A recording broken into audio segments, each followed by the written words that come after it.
I know many of you come here when the world goes quiet, when you need something dark but strangely comforting to guide you into sleep or to keep you company through a long, solitary shift at work. Because of that, we are stepping into a new chapter. Starting tonight, I will be bringing you massive, long-form videos designed to play for hours. I've carefully crafted the pacing and used strategic silence so that the psychological suspense never jolts you, but rather pulls you deeper into sensory isolation. Whether you're chained to a desk or drifting off in the dark, you can let these stories run completely uninterrupted. If you haven't already, be sure to subscribe so you always have a place to return to when it gets late. Just turn the lights low, put on your headphones, and let the night take over.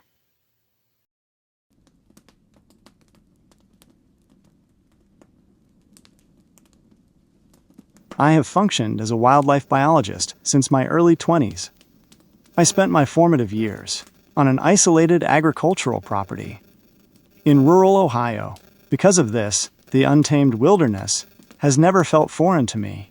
Navigating the dense foliage and shadowed canopies was my primary source of childhood entertainment. Because I spent the majority of my youth enveloped by the forest, strangers frequently assume I possess an arsenal of terrifying anecdotes, stories about cryptids, inexplicable nocturnal echoes, or discovering occult shrines hidden deep within the underbrush. That is simply not the case. I know there are countless channels out there dedicated to creepy stories, broadcasting midnight evidence and terrifying tales to anyone seeking a thrill in the dark. But my reality was always grounded in science. The most unsettling anomaly I ever experienced during those early years was merely the nocturnal vocalization of a local bobcat. It mimics the agonizing shriek of a woman in mortal peril. To every individual who claims they have encountered a mythological creature wandering the midnight woods, I can guarantee with absolute certainty that it was merely a feline predator. The truth is consistently mundane, frequently disappointing, and utterly predictable. One might assume this lack of mystery would have eroded my fascination with the wilderness. But my passion remained resolute. The natural world is profoundly ordinary. That predictability is precisely why I gravitated towards it. You always understand the parameters. Consequently, following my university graduation, I dedicated my professional life to the empirical study of environmental systems. I was employed by the Apex Wilderness Conservancy, specializing in the delicate ecological balance of the Midwest and Eastern ranges. My expertise encompassed tracking avian migration, ungulate populations, and apex predators. I have spent countless consecutive weeks isolated in elevated observation towers, dilapidated ranger stations, and temporary encampments situated miles away from anything resembling modern society.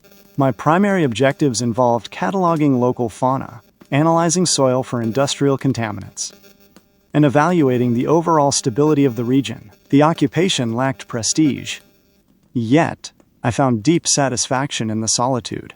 The natural world had never once defied my expectations or filled me with authentic dread. That unbroken streak of predictability remained perfectly intact.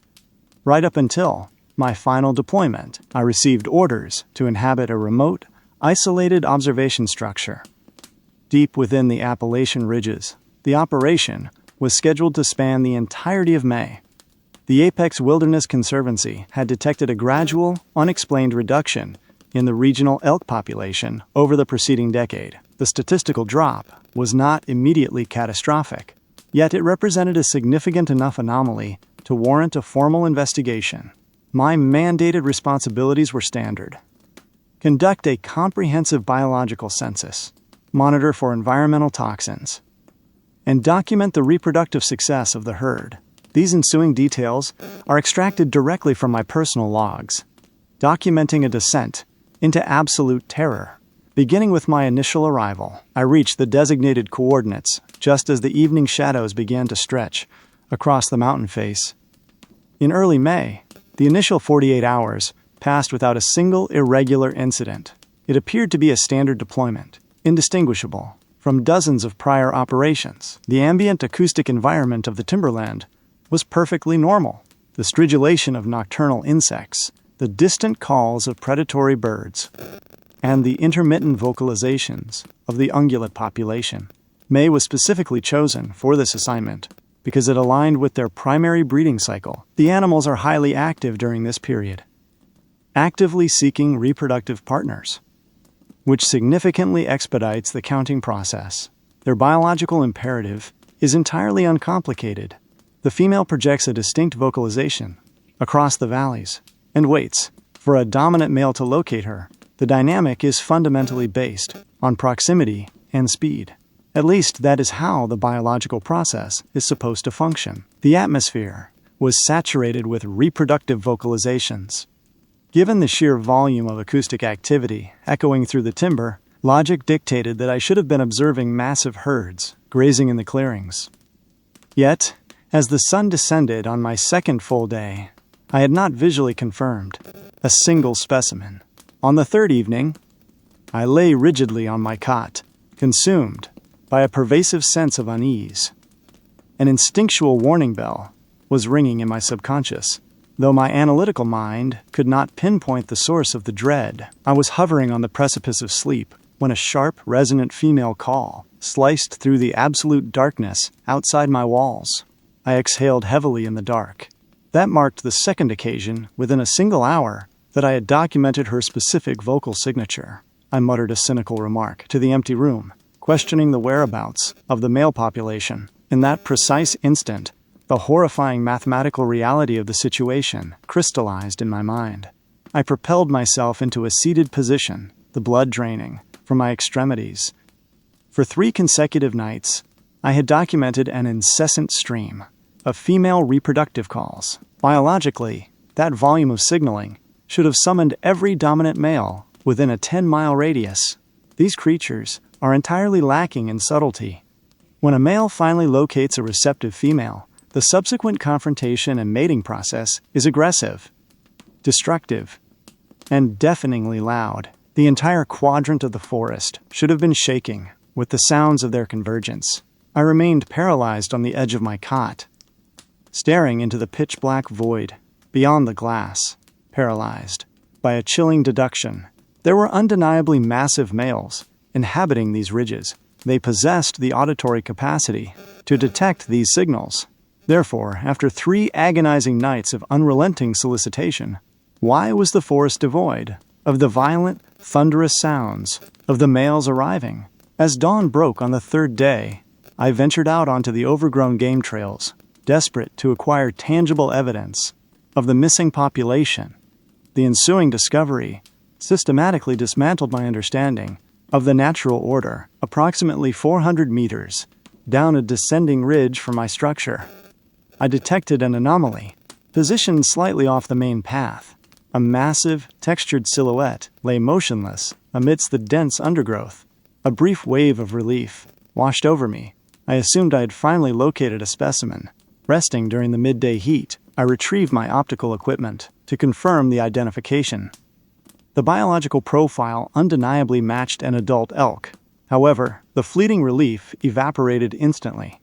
Upon realizing the massive form lacked the subtle expansion and contraction of respiration, recognizing the potential presence of scavengers, I unslung my high-caliber defensive rifle. I advanced toward the carcass with methodical precision. The rear of the animal appeared perfectly intact from my initial vantage point, but as I navigated around the dense brush to inspect the anterior portion of the carcass, my knees buckled, and the heavy weapon nearly slipped from my trembling grip. The scene defied all ecological logic. It was a monument to unadulterated savagery. The majestic creature had been systematically and violently eviscerated. The internal organs that had not been consumed were strewn violently across the damp soil, hanging in grotesque crimson ribbons from the cavernous ruin of its chest. The thick bone structure of the ribcage had been physically wrenched apart with an incomprehensible degree of mechanical force. Deep, parallel lacerations, completely devoid of natural animal characteristics, devastated the entirety of its flank. The sheer violence required to inflict such structural damage was staggering. The skull, was barely anchored to the spinal column, hanging by a few translucent tendons. A wave of profound nausea incapacitated me. I was forced to brace myself against a nearby oak, desperately fighting the biological urge to expel the meager contents of my stomach. The sight was paralyzing.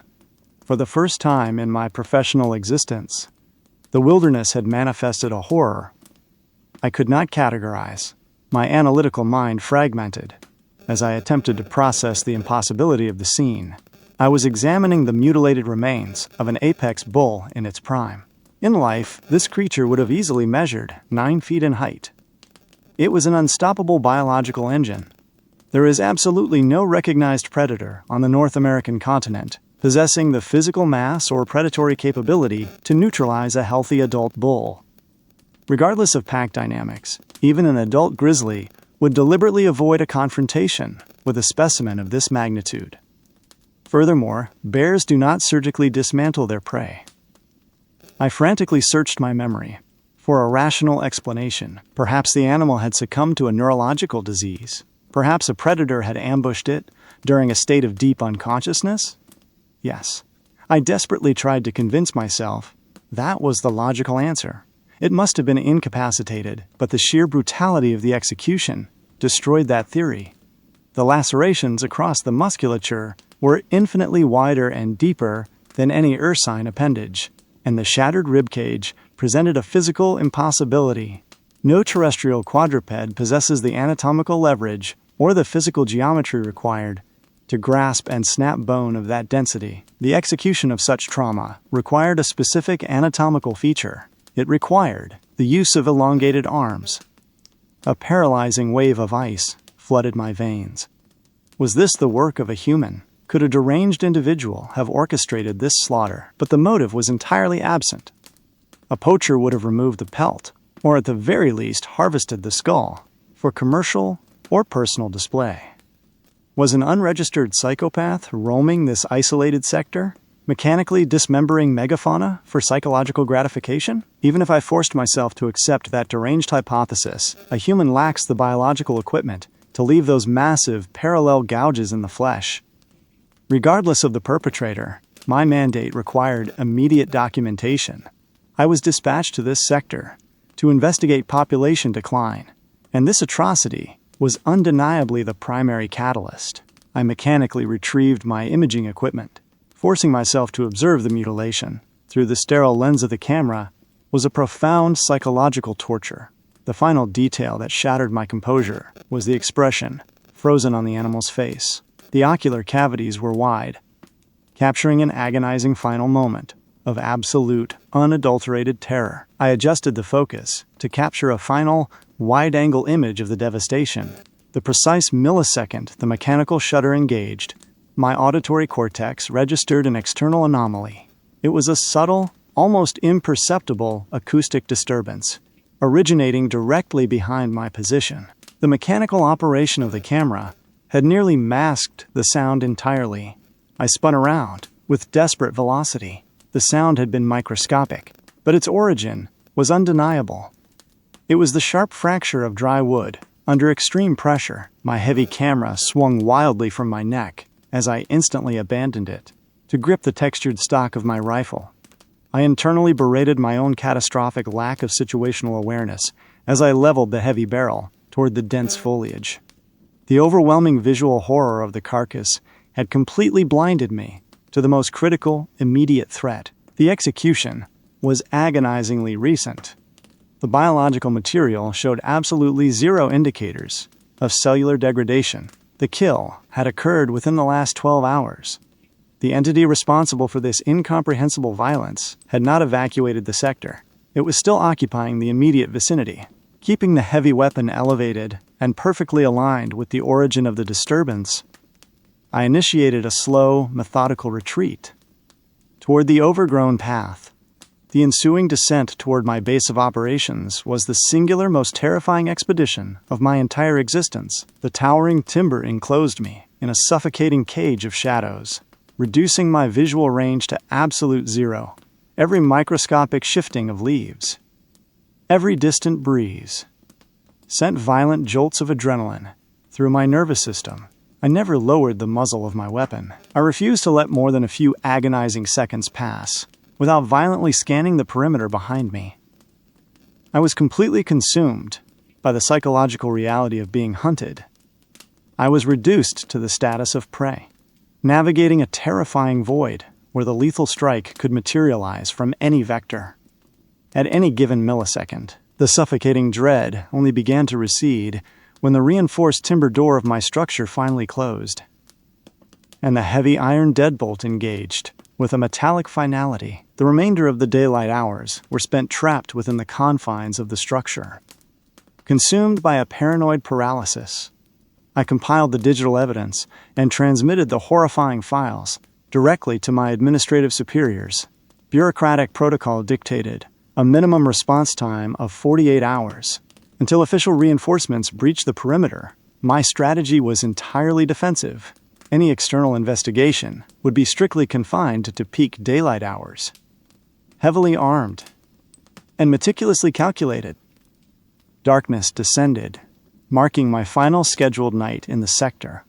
I was preparing to enter a state of forced rest when the familiar vocalization of a female ungulate shattered the silence. It was the initial auditory contact I had registered since the sun disappeared. The proximity was startling. The sound originated from an impossibly close coordinate. The behavior contradicted every established biological instinct. Wild fauna violently reject the presence of synthetic structures. The aroma of combusted fuel, metallic oxidation, and human habitation is an overwhelming deterrent. Why was this specific animal intentionally encroaching on my perimeter? I cautiously approached the reinforced glass, attempting to pierce the impenetrable darkness of the timberline. The visual field yielded nothing. The animal was deliberately remaining concealed, beyond the boundary of the vegetation. I tightly gripped the cold steel of my rifle. Discharging the weapon with lethal intent was never an option. But firing warning shots into the upper canopy was standard protocol to disperse aggressive or disoriented wildlife. I required confirmation that the herd was biologically functional, but I was entirely unwilling to share my immediate perimeter with them. I disengaged the heavy locking mechanism and stepped cautiously onto the elevated wooden platform. The weapon, fully leveled, my eyes aggressively swept the tree line, desperately attempting to locate the source of the vocalization. In that exact moment, a massive set of bone antlers forcefully broke the visual plane of the vegetation. The enormous skull of a dominant male immediately followed, rotating to fix its dead gaze directly upon my position. The presence of a male was a logical biological response to the female's distress call. The situation appeared normal, yet the proximity necessitated immediate dispersal. I elevated the heavy barrel toward the starless sky, preparing to initiate the acoustic deterrent. That was the precise moment the creature defied the laws of physics. The massive head violently launched into the air. It detached from the shadows and sailed in a grotesque, parabolic trajectory, crashing violently against the earth, a mere 6 feet from my boots.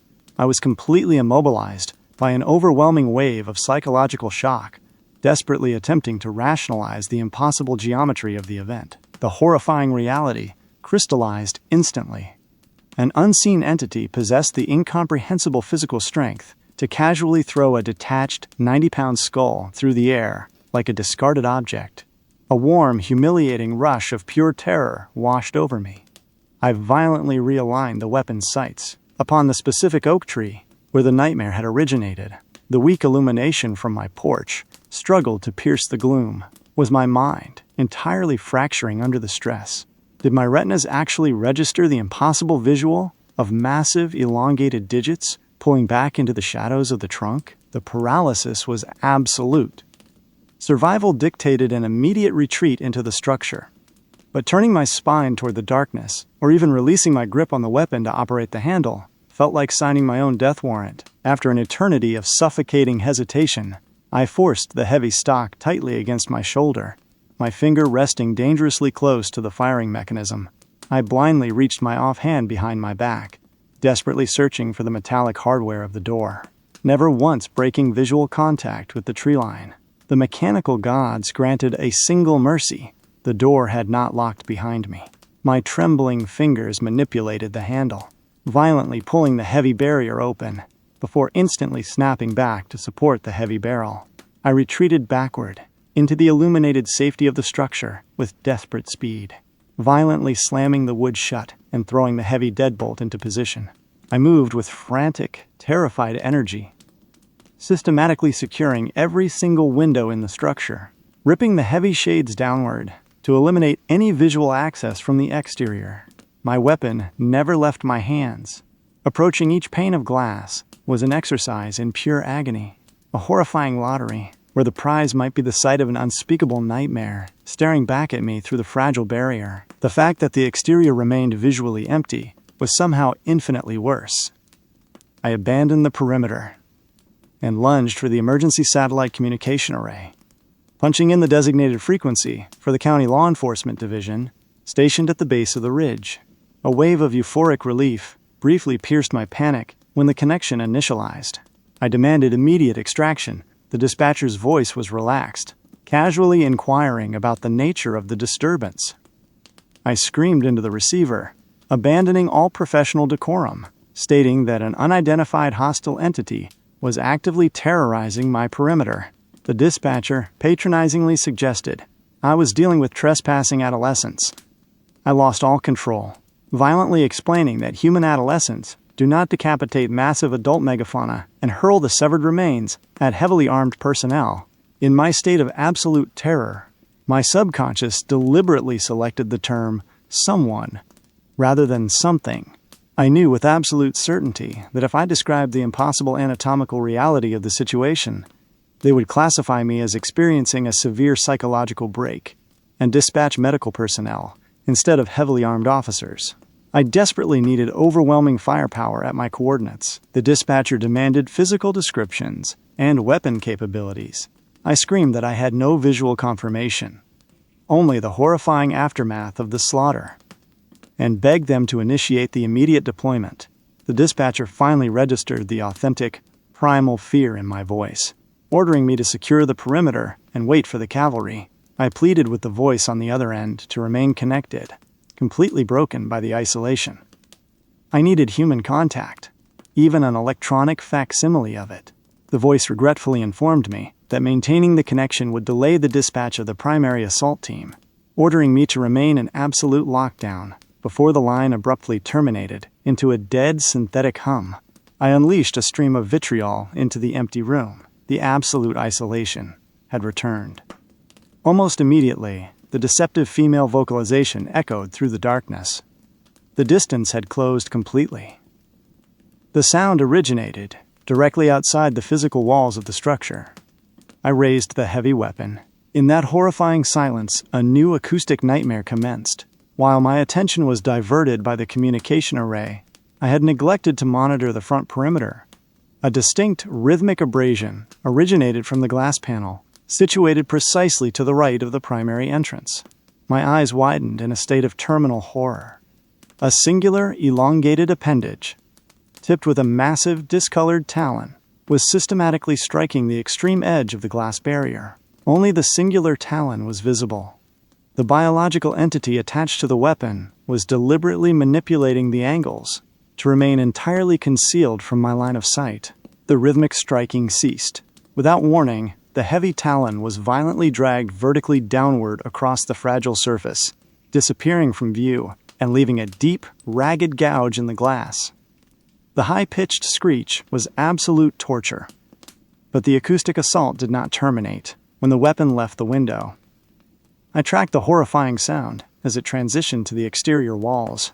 The entity was actively carving through reinforced timber with zero mechanical effort. Why had it not shattered the glass entirely? Why was it employing these specific psychological tactics? My lower extremities vibrated uncontrollably. I physically tracked the invisible movement of the entity with the muzzle of my weapon. My brain fired in a chaotic frenzy of terminal calculations.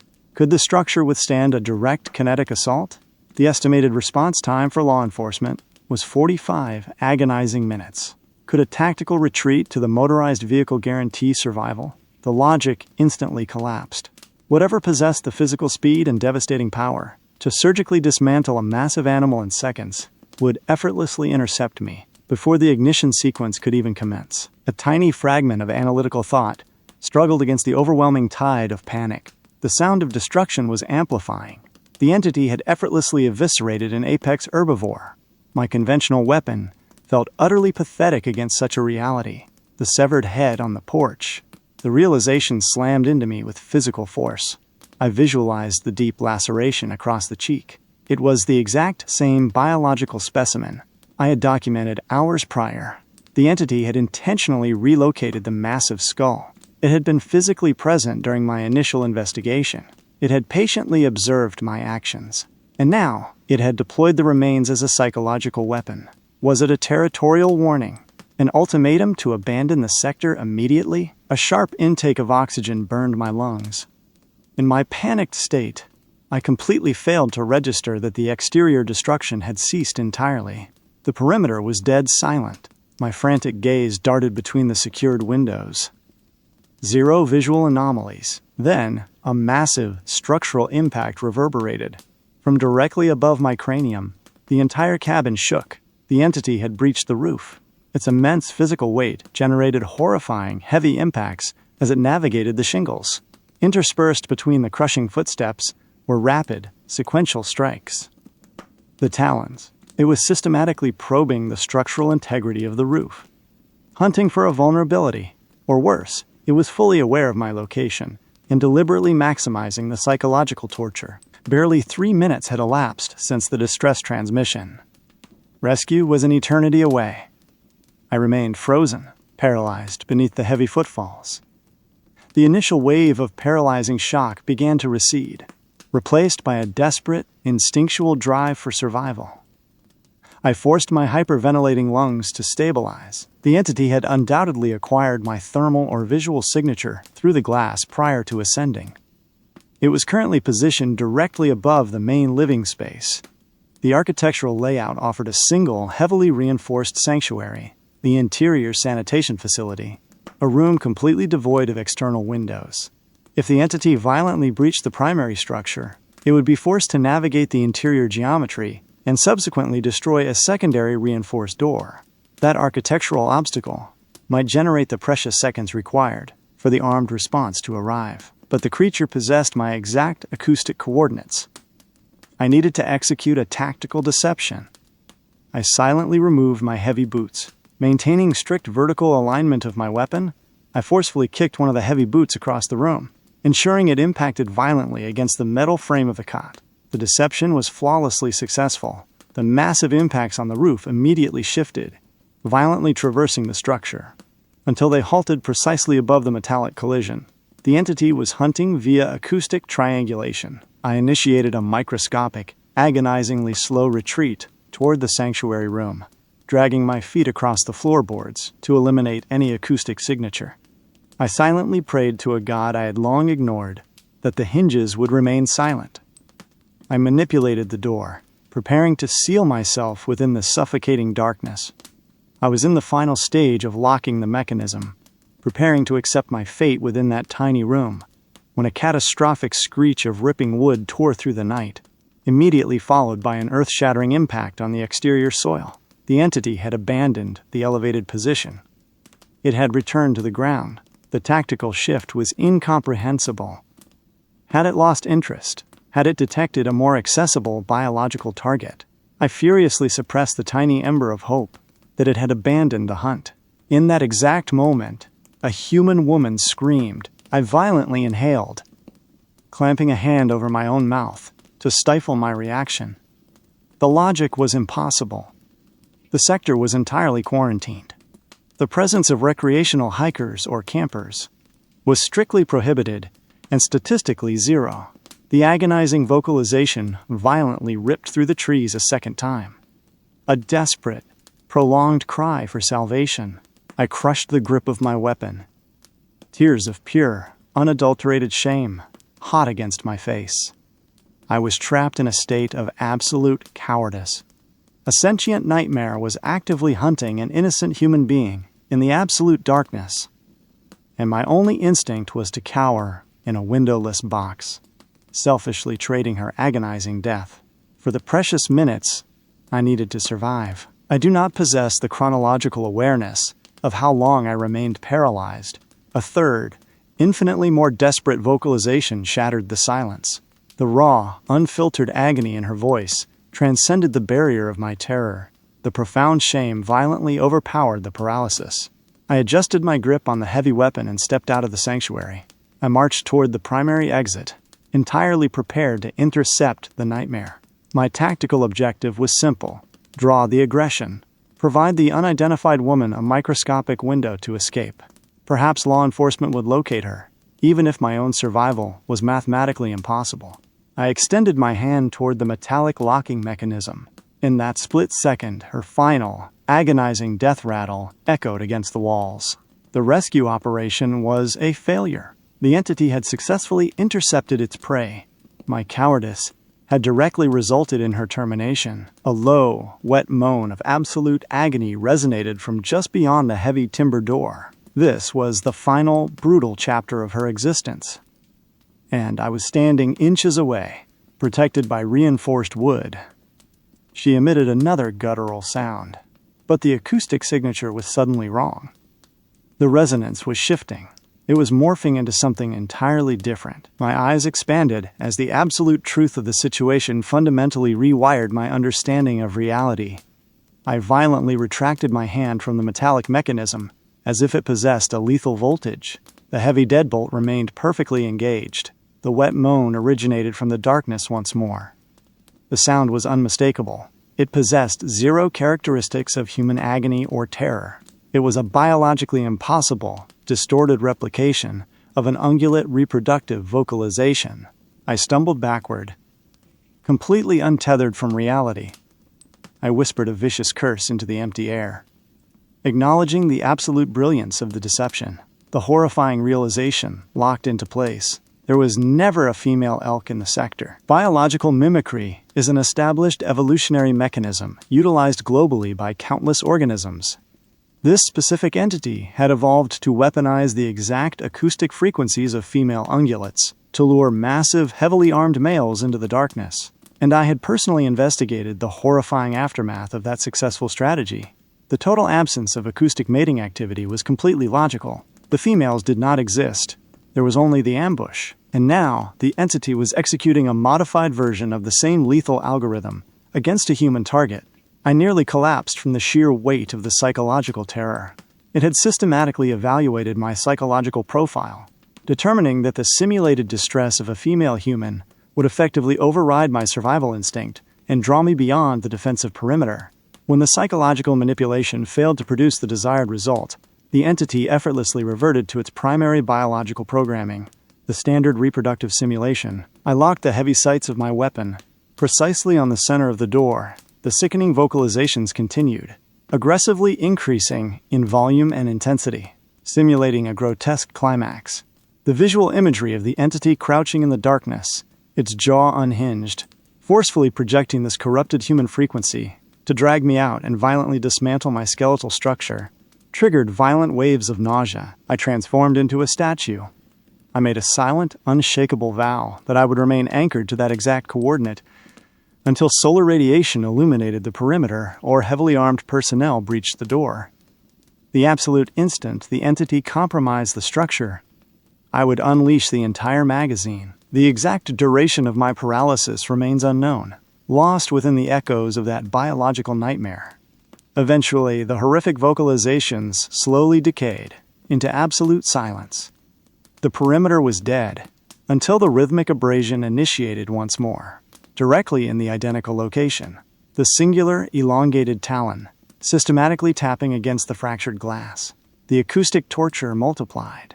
A second appendage joined the assault, followed instantly by a third.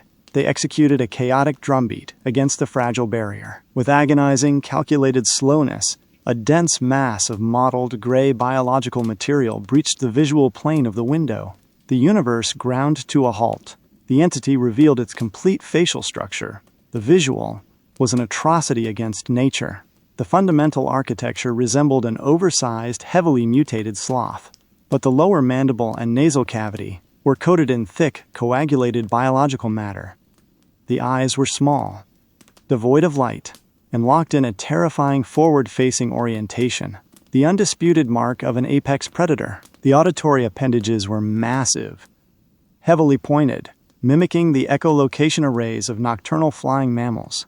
The mouth was a thin, jagged nightmare of shattered flesh. The nightmare established direct visual contact with my eyes. It executed a sharp, aggressive tilt of its skull. And then, the true horror manifested. It forcefully retracted the mutilated tissue surrounding its jaw, exposing an impossible array of jagged, razor-sharp bone, still heavily contaminated with the flesh of its previous victim. It held that impossible, horrifying expression, locking me in its gaze, while simultaneously maintaining the chaotic rhythm of the talons against the glass. The biological imperative to eliminate the threat screamed in my mind, but my finger refused to engage the mechanical trigger. I was completely broken. The entity possessed total dominance. Without warning, brilliant, blinding artificial light flooded the interior of the structure. The entity instantly vanished into the void. The heavily armed response vehicles had breached the perimeter. 2 armed personnel cautiously approached the elevated platform and aggressively pounded on the reinforced timber. I required immense physical effort to disengage the locking mechanism. Both officers immediately retreated, leveling their sidearms and screaming chaotic instructions to disarm myself. My psychological state was completely fractured. The absolute absence of humanity in my eyes was the only factor that prevented them from discharging their weapons. They demanded an immediate tactical assessment. My vocal cords were paralyzed. I merely repeated a frantic, broken demand to secure the interior, screaming that the entity was actively hunting. They physically extracted me from the environment, dragging my unresisting body toward the heavily armored vehicle. My head operated like a radar dish during the entire descent down the ridge, my eyes violently scanning the dense foliage for any trace of the gray mutation. Complete exhaustion overtook me within the secure facility. I regained consciousness the following morning, within a holding cell. Disorientation rapidly gave way to overwhelming terror as the chronological events of the previous night flooded my memory. I nearly suffered a complete emotional collapse. The commanding officer initiated a formal interrogation. I maintained absolute silence. The truth was a guaranteed path to permanent psychiatric institutionalization. They questioned the absence of the severed biological material I had reported. The investigation had revealed nothing but a heavily saturated area of coagulated blood. I fabricated a narrative. I testified that aggressive adolescents were systematically harassing my position, and I believed I had visually identified a firearm, triggering the emergency response. The commanding officer accepted the fiction. Without hesitation, he personally escorted me back to the coordinates the following afternoon to secure my equipment. The expedition was conducted under the absolute safety of the midday sun. The exterior of the structure was heavily damaged, bearing massive, impossible gouges in the reinforced wood. The commanding officer refused to establish visual contact. He simply muttered the word adolescence and turned away. We rapidly evacuated the sector. My official report to the Conservancy blamed aggressive overhunting for the population crash. The biological reality was impossible to communicate. The commanding officer monitored my departure at the transit station. He initiated a firm, traditional embrace, his fingers digging painfully into my shoulder. He leaned in, his voice barely a whisper. He instructed me to never return to the sector. My confusion was evident. His eyes were entirely devoid of warmth. He stated that the entity possessed my biological scent, my facial recognition, and my acoustic signature. I had survived a single encounter. Statistics dictated that a second survival was impossible. The exile was absolute. A decade has passed. I incinerated every piece of equipment from that deployment, guaranteeing absolutely zero cross-contamination with the eastern ridges.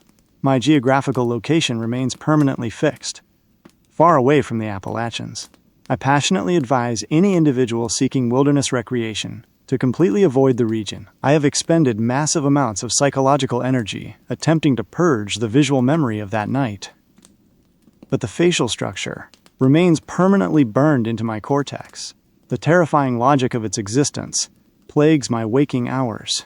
What evolutionary path created such an anomaly? Was it a localized genetic mutation?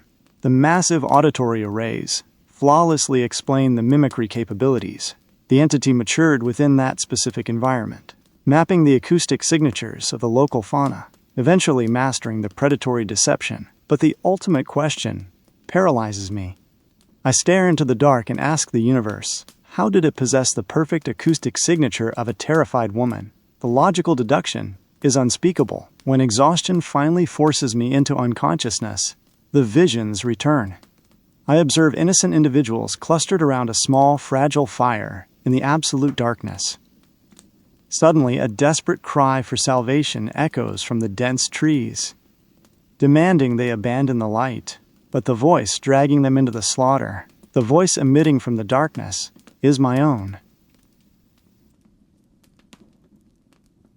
I stood by the imposing iron perimeter of the forest outpost. I watched in absolute silence as the final remnants of the angry crowd filtered toward their vehicles, which sat idle and scattered haphazardly along the crumbling asphalt.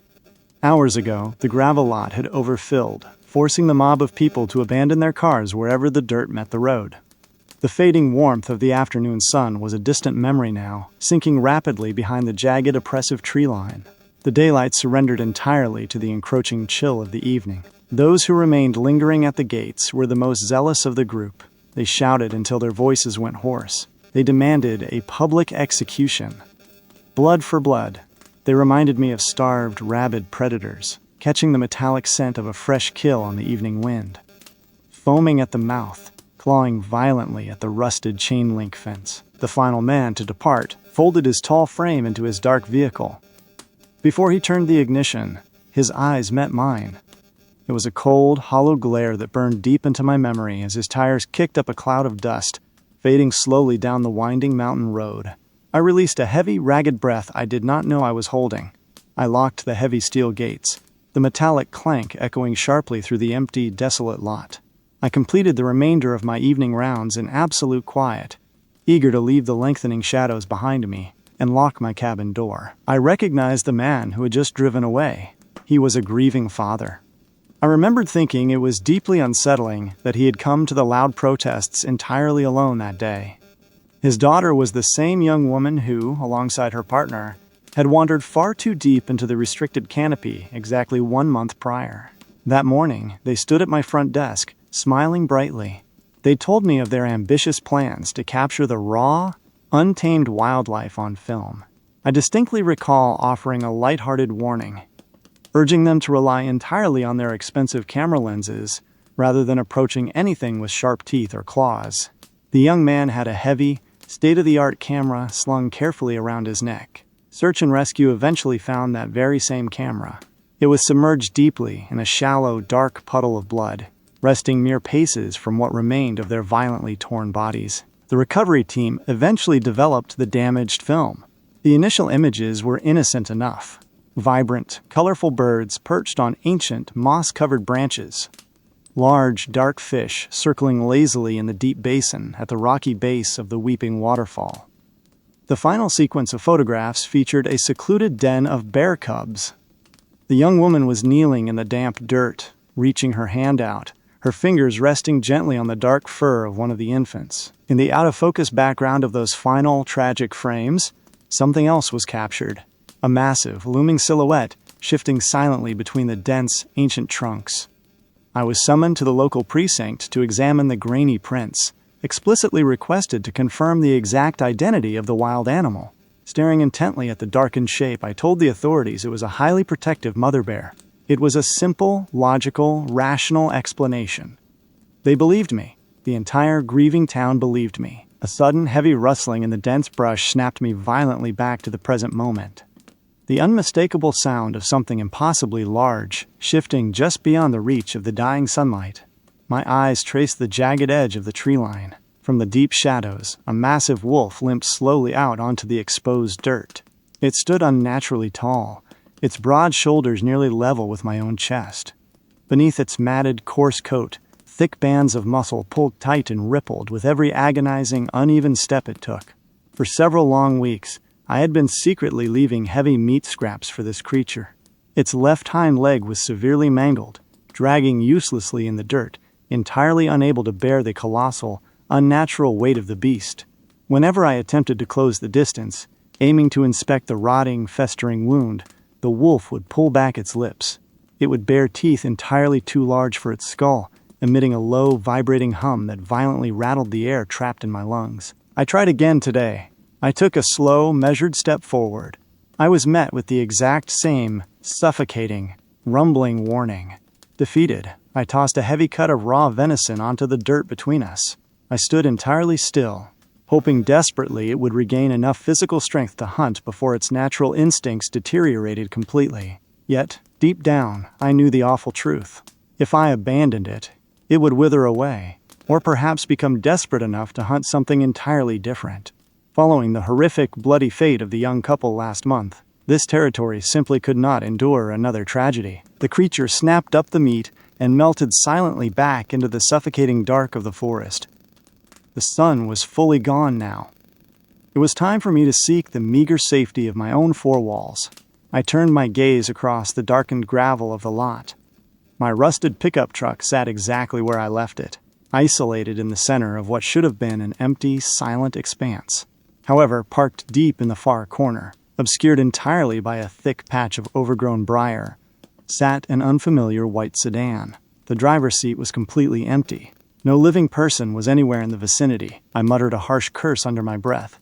I turned and sprinted back toward the safety of my cabin.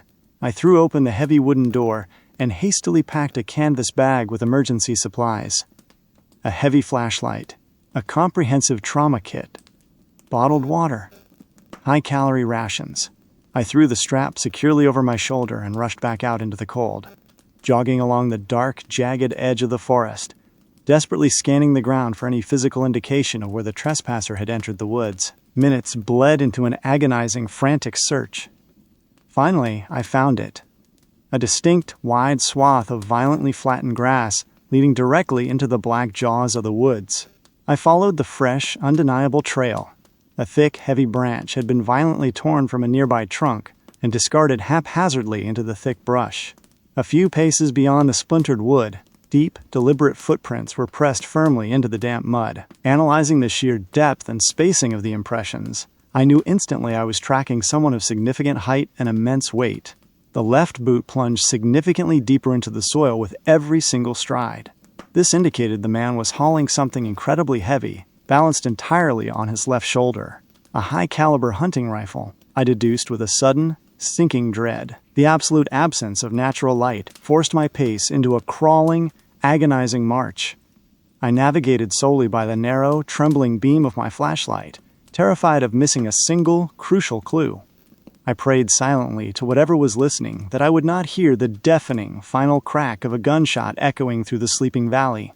For 4 long weeks I had physically stood between the angry, grieving townspeople and this forest, desperate to prevent an armed mob from marching into the trees and slaughtering everything that breathed in a blind, foolish quest for vengeance. The muddy trail veered sharply uphill. My calves began to burn with intense lactic acid. I cursed the trespasser silently for completely avoiding the easier, safer path through the valley floor. To my left, the towering ancient pines gradually gave way to a sheer, rocky drop. Peering carefully over the edge into the twilight gloom, I could just barely make out the sweeping geography of the lower basin. A rushing river carved its chaotic way along the base of the massive cliff I now stood upon. On the opposite side of the water, far beneath my high vantage point, a narrow shoreline emerged. Several dark shapes were huddled near the water's edge, drinking in absolute silence. I adjusted my focus in the gloom. It was a massive mother bear accompanied by 3 small cubs. Suddenly, from the dense foliage directly behind them, another entity materialized. A larger, much darker mass. It took several staggering, uneven steps toward the drinking animals before they registered its silent arrival. Panic erupted instantly. The tiny cubs scrambled frantically away from the water, launching themselves toward the nearest trees and rapidly ascending into the high branches. The mother, far too immense to follow them up the timber, turned and sprinted wildly into the thicket, entirely abandoning the shore. The massive, intruding silhouette remained standing completely alone on the rocky bank. Slowly, deliberately, its massive head rotated upward, staring directly at my exact position on the cliff. Then, the nightmare began. The creature's silhouette began to violently convulse. It was changing. Its colossal frame shuddered violently as its long limbs began to retract and snap forcefully out of their sockets. I could hear the wet, sickening popping of joints, even over the rushing water. The thick bones condensed, the flesh shrinking rapidly to contain the shifting skeletal structure. In mere seconds, the towering behemoth was reduced to a small, trembling mass, identical in size to the infant cubs that had just fled. It turned away from my paralyzed gaze. It calmly approached the base of the tree where the actual cubs had sought refuge. It began to climb into the pitch blackness of the high branches. Moments later, the horrific, piercing sounds of screaming echoed up from the valley below. I forced my trembling legs to move, abandoning the cliff edge. I resumed following the boot prints at a reckless, hastened pace, pushing deeper into the blackness of the woods. By the time I lost track of the hours, the forest was consumed by an oppressive, total dark. The distant rushing of water grew steadily louder, evolving into a violent, crashing roar. Water cascading rapidly over a high stone precipice and smashing violently onto the jagged, unforgiving rocks below. The pale moonlight filtered thinly through the thick canopy, reflecting off the churning surface. In the mist, brief flashes of bright orange scales could be seen, large fish launching themselves from the violent current, fighting desperately to climb the falling water. The violent falls fed into a wide, black lake at the base of the rock wall. Sitting completely motionless beside the dark water, I found the man I had been tracking. I approached with deliberate, heavy footsteps to announce my presence. I lowered myself onto the damp earth beside him. He shifted his eyes toward me for a fraction of a second. I recognized the hollow, devastated face of the grieving father from the gates. Without a word of greeting, he turned his solemn gaze back to the chaotic, crashing water. "Do they ever actually make it to the top?" he asked softly. His voice was utterly devoid of emotion. He did not look at me. I stared straight ahead into the mist. I told him they did. They are a specific breed of freshwater divers. I explained, keeping my voice low and steady. Every single year, around this month, they fight the brutal current. They swim all the way up to the summit to lay their eggs in the stagnant pools above. Very few possess the strength to survive the descent back down once they age. He nodded slowly, an almost imperceptible movement. He leaned forward, squinting into the mist as if trying to unlock the profound secrets of the dark water. "How does something swim straight up a vertical wall of water?" he asked, his eyes locked entirely on the churning depths. I told him the truth. I told him I did not know. There are incredibly unusual species thriving within this boundary, I said. I let the heavy silence hang between us for a long moment before speaking again. That is precisely why I am so fiercely opposed to the armed crowds at the gates. He finally turned his head. He looked directly into my eyes. It was not a normal animal that slaughtered my boy. Was it? It was not a question. It was a statement.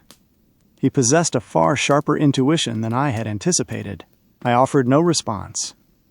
I let the deafening roar of the falls answer for me. I inhaled deeply, releasing a long, exhausted sigh, and pushed myself up from the cold dirt. Looking down at his seated form, I spoke with quiet, desperate authority. "It is time to leave this place. It is deeply dangerous for us to navigate this terrain blind." We held unbroken eye contact.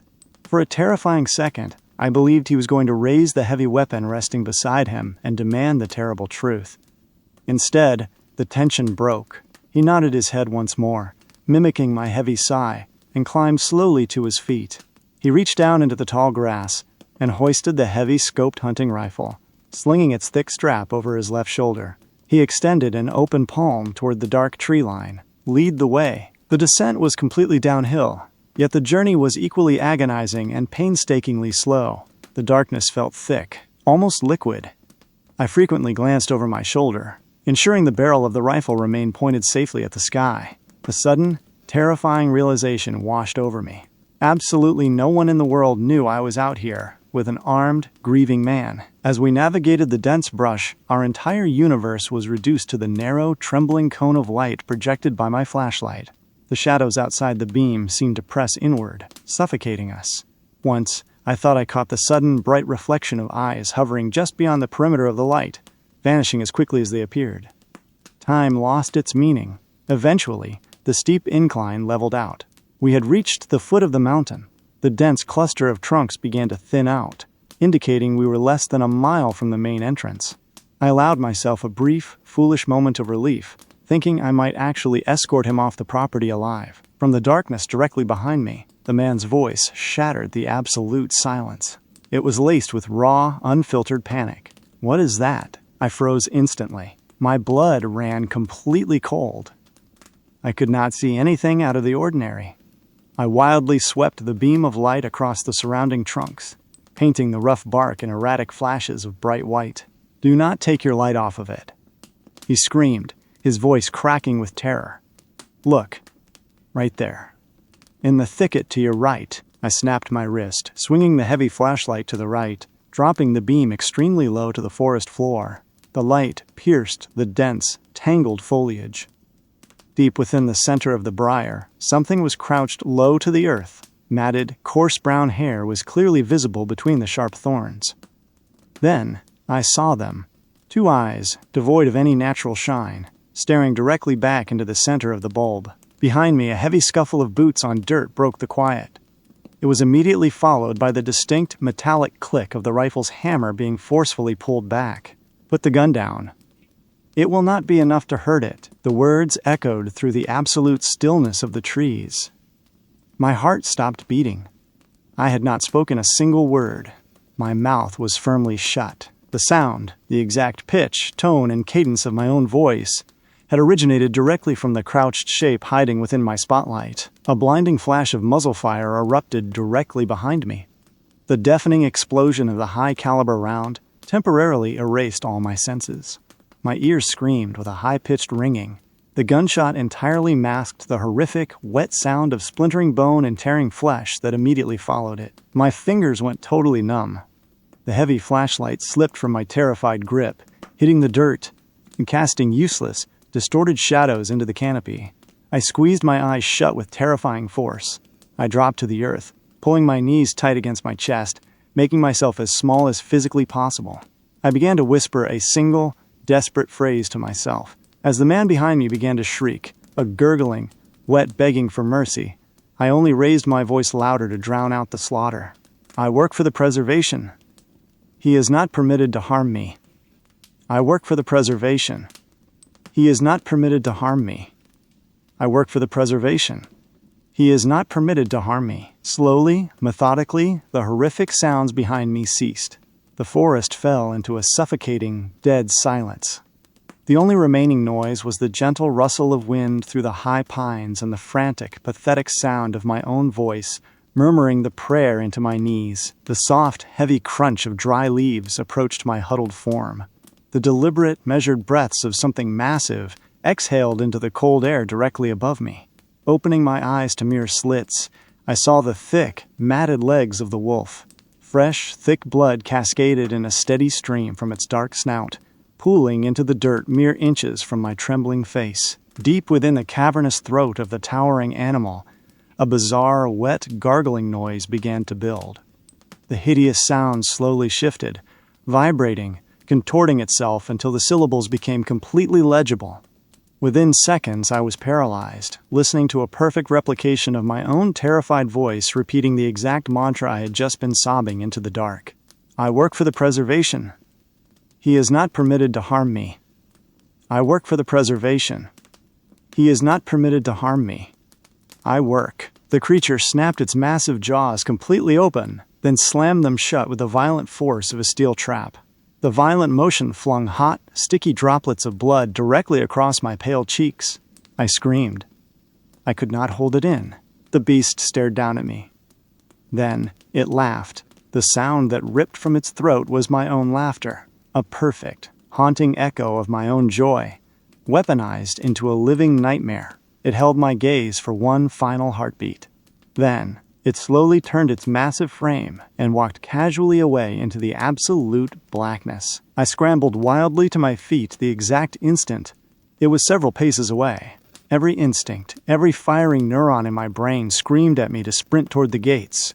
Yet, my legs felt encased in solid concrete. It was nearly swallowed by the shadows now. I forced a half step forward. I opened my mouth and called out to the receding darkness. If they discover his remains, an army of men will flood these woods looking for whatever slaughtered him. They will bring heavier weapons. They will not stop. The massive silhouette halted. It stood completely still. The spell broke. I turned and ran. I sprinted until my lungs burned and my vision blurred, tearing through the final stretch of woods until I hit the rough asphalt of the lot. It never overtook me. It likely never even attempted to follow my desperate retreat. Though deep in the darkest corners of my mind, I sincerely doubted I would have ever heard it approaching if it did. When the sun finally crested the horizon the following morning, casting a deceptive warmth over the park, I placed a formal call to the local authorities. I reported an unfamiliar vehicle abandoned overnight on protected property. A white sedan. Following a painfully brief and largely ineffective preliminary investigation, the local police concluded that a local resident had vanished without a trace since the previous dawn.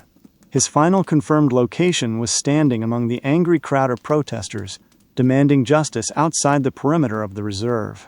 He had organized those very demonstrations alongside the grieving father of the recently deceased young woman. Weeks bled into months. Endless, grueling grid searches yielded absolutely nothing. His physical body was completely erased from the earth. The search teams recovered only a single possession belonging to the missing man: his metal car keys. They were located deep in the restricted zone. The steel keyring had been meticulously and deliberately looped around a thin, fragile tree branch, suspended precisely 20 meters above the forest floor. Every single evening, as the sun dips below the mountains, the towering, matted beast still materializes at the very edge of the tree line. It stands perfectly still in the fading light. It no longer walks with a limp. Its leg is completely healed, thick with muscle. I no longer attempt to slowly bridge the gap between us. I no longer pretend to assess if it requires medical intervention. I simply carry the heavy bags of meat from the freezer. I feed the creature double the normal rations. On colder nights, I carry out 3 times the usual amount. I am no longer concerned that my daily offerings might cause the entity to forget how to hunt. My friends and I went on a camping trip a couple of months ago, deep into a sprawling, ancient expanse of national park forest. We pitched our tents beside a heavy, dark river. And there is one thing about that trip that is rotting a hole in my mind. The truly terrifying part is that none of the friends who were with me seem to care anymore. If I try to bring it up, if I try to scrape at the surface of what happened, I just get these blank, empty responses. They tell me it was a great weekend. They tell me we should do it again sometime. Every time I hear those words, I just sit there in absolute silence, staring at them, screaming on the inside. How can they just ignore it? Maybe we will go camping again someday. Somewhere far away from there. But not for a very long time. I am still entirely consumed by what happened on the night of the birthday, and I will get to that. But you need to understand how perfectly normal, how absolutely incredible this trip was supposed to be. You need to understand how safe we felt before you can understand why my blood runs cold whenever I close my eyes. 6 of us drove out into the deep wilderness to celebrate one of our own turning 22. He had been talking about this specific river for almost a year. Hiking, fishing, losing ourselves in the deep woods, it was all meticulously planned. We planned the details, and the rest of the group just followed along, eager for the escape. We drove for 8 hours away from the city. It was a beautiful, blindingly bright day. We stopped constantly. We pulled over at random overlooks whenever our friend, who brought his cameras, spotted a view worth capturing. He was in the lead truck, calling the shots, flying his drone out over the sprawling valleys. He had brought an entire arsenal of lenses and film cameras. He wanted to document this trip like a cinematic masterpiece. We were all completely oblivious, just catching up, smoking, talking about the first things we wanted to do when we finally hit the dirt. The last trace of civilization was the wooden entry sign for the national forest. We took a group picture there, smiling, unaware. This forest is terrifyingly huge. It swallows you whole. We drove for another hour down winding, suffocating dirt trails, seeking out the absolute best spot to set up camp. We had 3 massive overland vehicles, so the brutal terrain was nothing to us. We could have vanished into any corner of those woods. We passed a few other campsites early on. A few scattered families, small groups spread out for miles across the sprawling banks of the river. But we wanted isolation. We kept driving, settling far enough away from any human life so our noise wouldn't bother a soul. We wanted to be alone in the dark. The birthday boy pulled his truck off the dirt trail at a spot where the towering pines were barely far enough apart to squeeze a vehicle through. To this day, I do not know how he even saw the gap. We were moving fast when he suddenly slammed on the brakes and pointed into the crushing tree line. It did not look like anyone had ever considered driving through there. There were no tracks, no broken branches, no signs of human existence. It took brutal maneuvering, scraping the heavy metal of the trucks against ancient bark, but we squeezed through. He hopped out into the damp earth and shouted that it was perfect.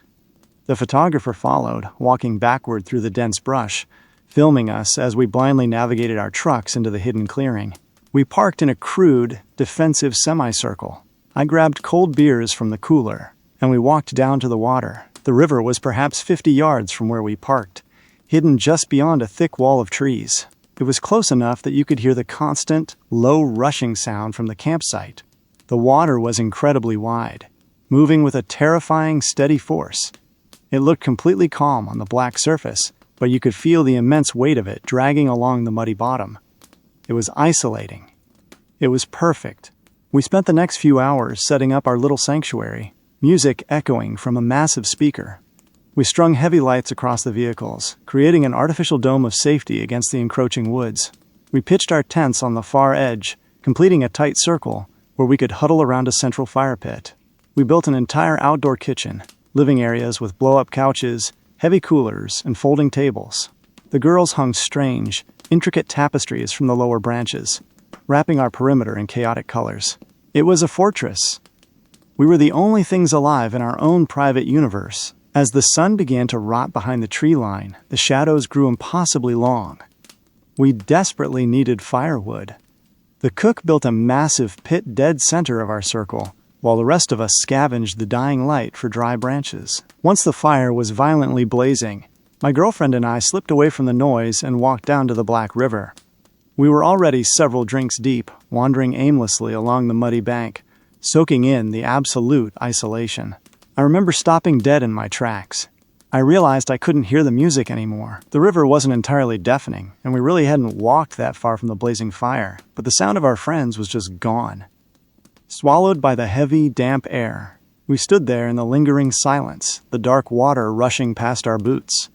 We couldn't hear the music again until we broke through the tree line and stepped back into the artificial light of our circle. The first night was flawless, heavy meat sizzling over open coals, hot bread baking in the ash, laughter echoing up into the canopy, the photographer flashing his bright cameras, blinding us in the dark, documenting our absolute joy. The woods surrounding us felt distant, harmless. We drank until the world blurred, and we finally stumbled to our tents, entirely safe. The next morning was bright and painfully early. We waded into the freezing river, casting lines into the deep water, pulling out fish under the pale morning sun. The girls vanished onto an unmarked hiking trail for hours. The day bled perfectly into the second night, another cycle of heavy drinking, roaring fires, and unbroken laughter. Then came the third day, the birthday. We woke up to the girls decorating the damp trees with strange, colorful ornaments. The birthday boy emerged from his tent to a pastry shoved with a lit joint like a candle. We poured alcohol into our systems before the morning dew had even dried. We moved like a pack down to the river, setting up a daytime camp right on the muddy bank. We swam in the freezing water. The photographer flew his drone high above the canopy, capturing everything. We waited patiently for the sun to die. We had brought a significant amount of psychedelics. Most of us were incredibly experienced with this sort of thing. We had navigated the deepest corners of our own minds countless times before. We knew the rules. We knew the boundaries. For those who do not understand, it is not what you see on a screen. The world does not melt into a cartoon. You do not see monsters crawling out of the shadows. The real world stays exactly where it is. The trees remain trees. The fire remains fire. The danger is not in what you see, but in where your mind is allowed to wander. Your thoughts can drift into dark, heavy waters, and sometimes it is a struggle to swim back to the surface. But you always come back. You are always in control. The only person in our group who was not partaking was our sober friend. She had absolutely no interest in altering her reality. She thrives in the sharp, cold truth of the moment. She was our designated anchor to the waking world. We prepared a massive, extravagant feast as the sky turned a bruised purple. We ate heavily, knowing what the night would demand of our bodies. As the woods swallowed the last of the daylight, we began to clean the site. We meticulously hid anything sharp. We snapped glow sticks and scattered them along the dirt path leading to the heavy black river, creating a sickly, glowing trail so no one would wander into the dark and vanish. I weighed the bitter, dried stems.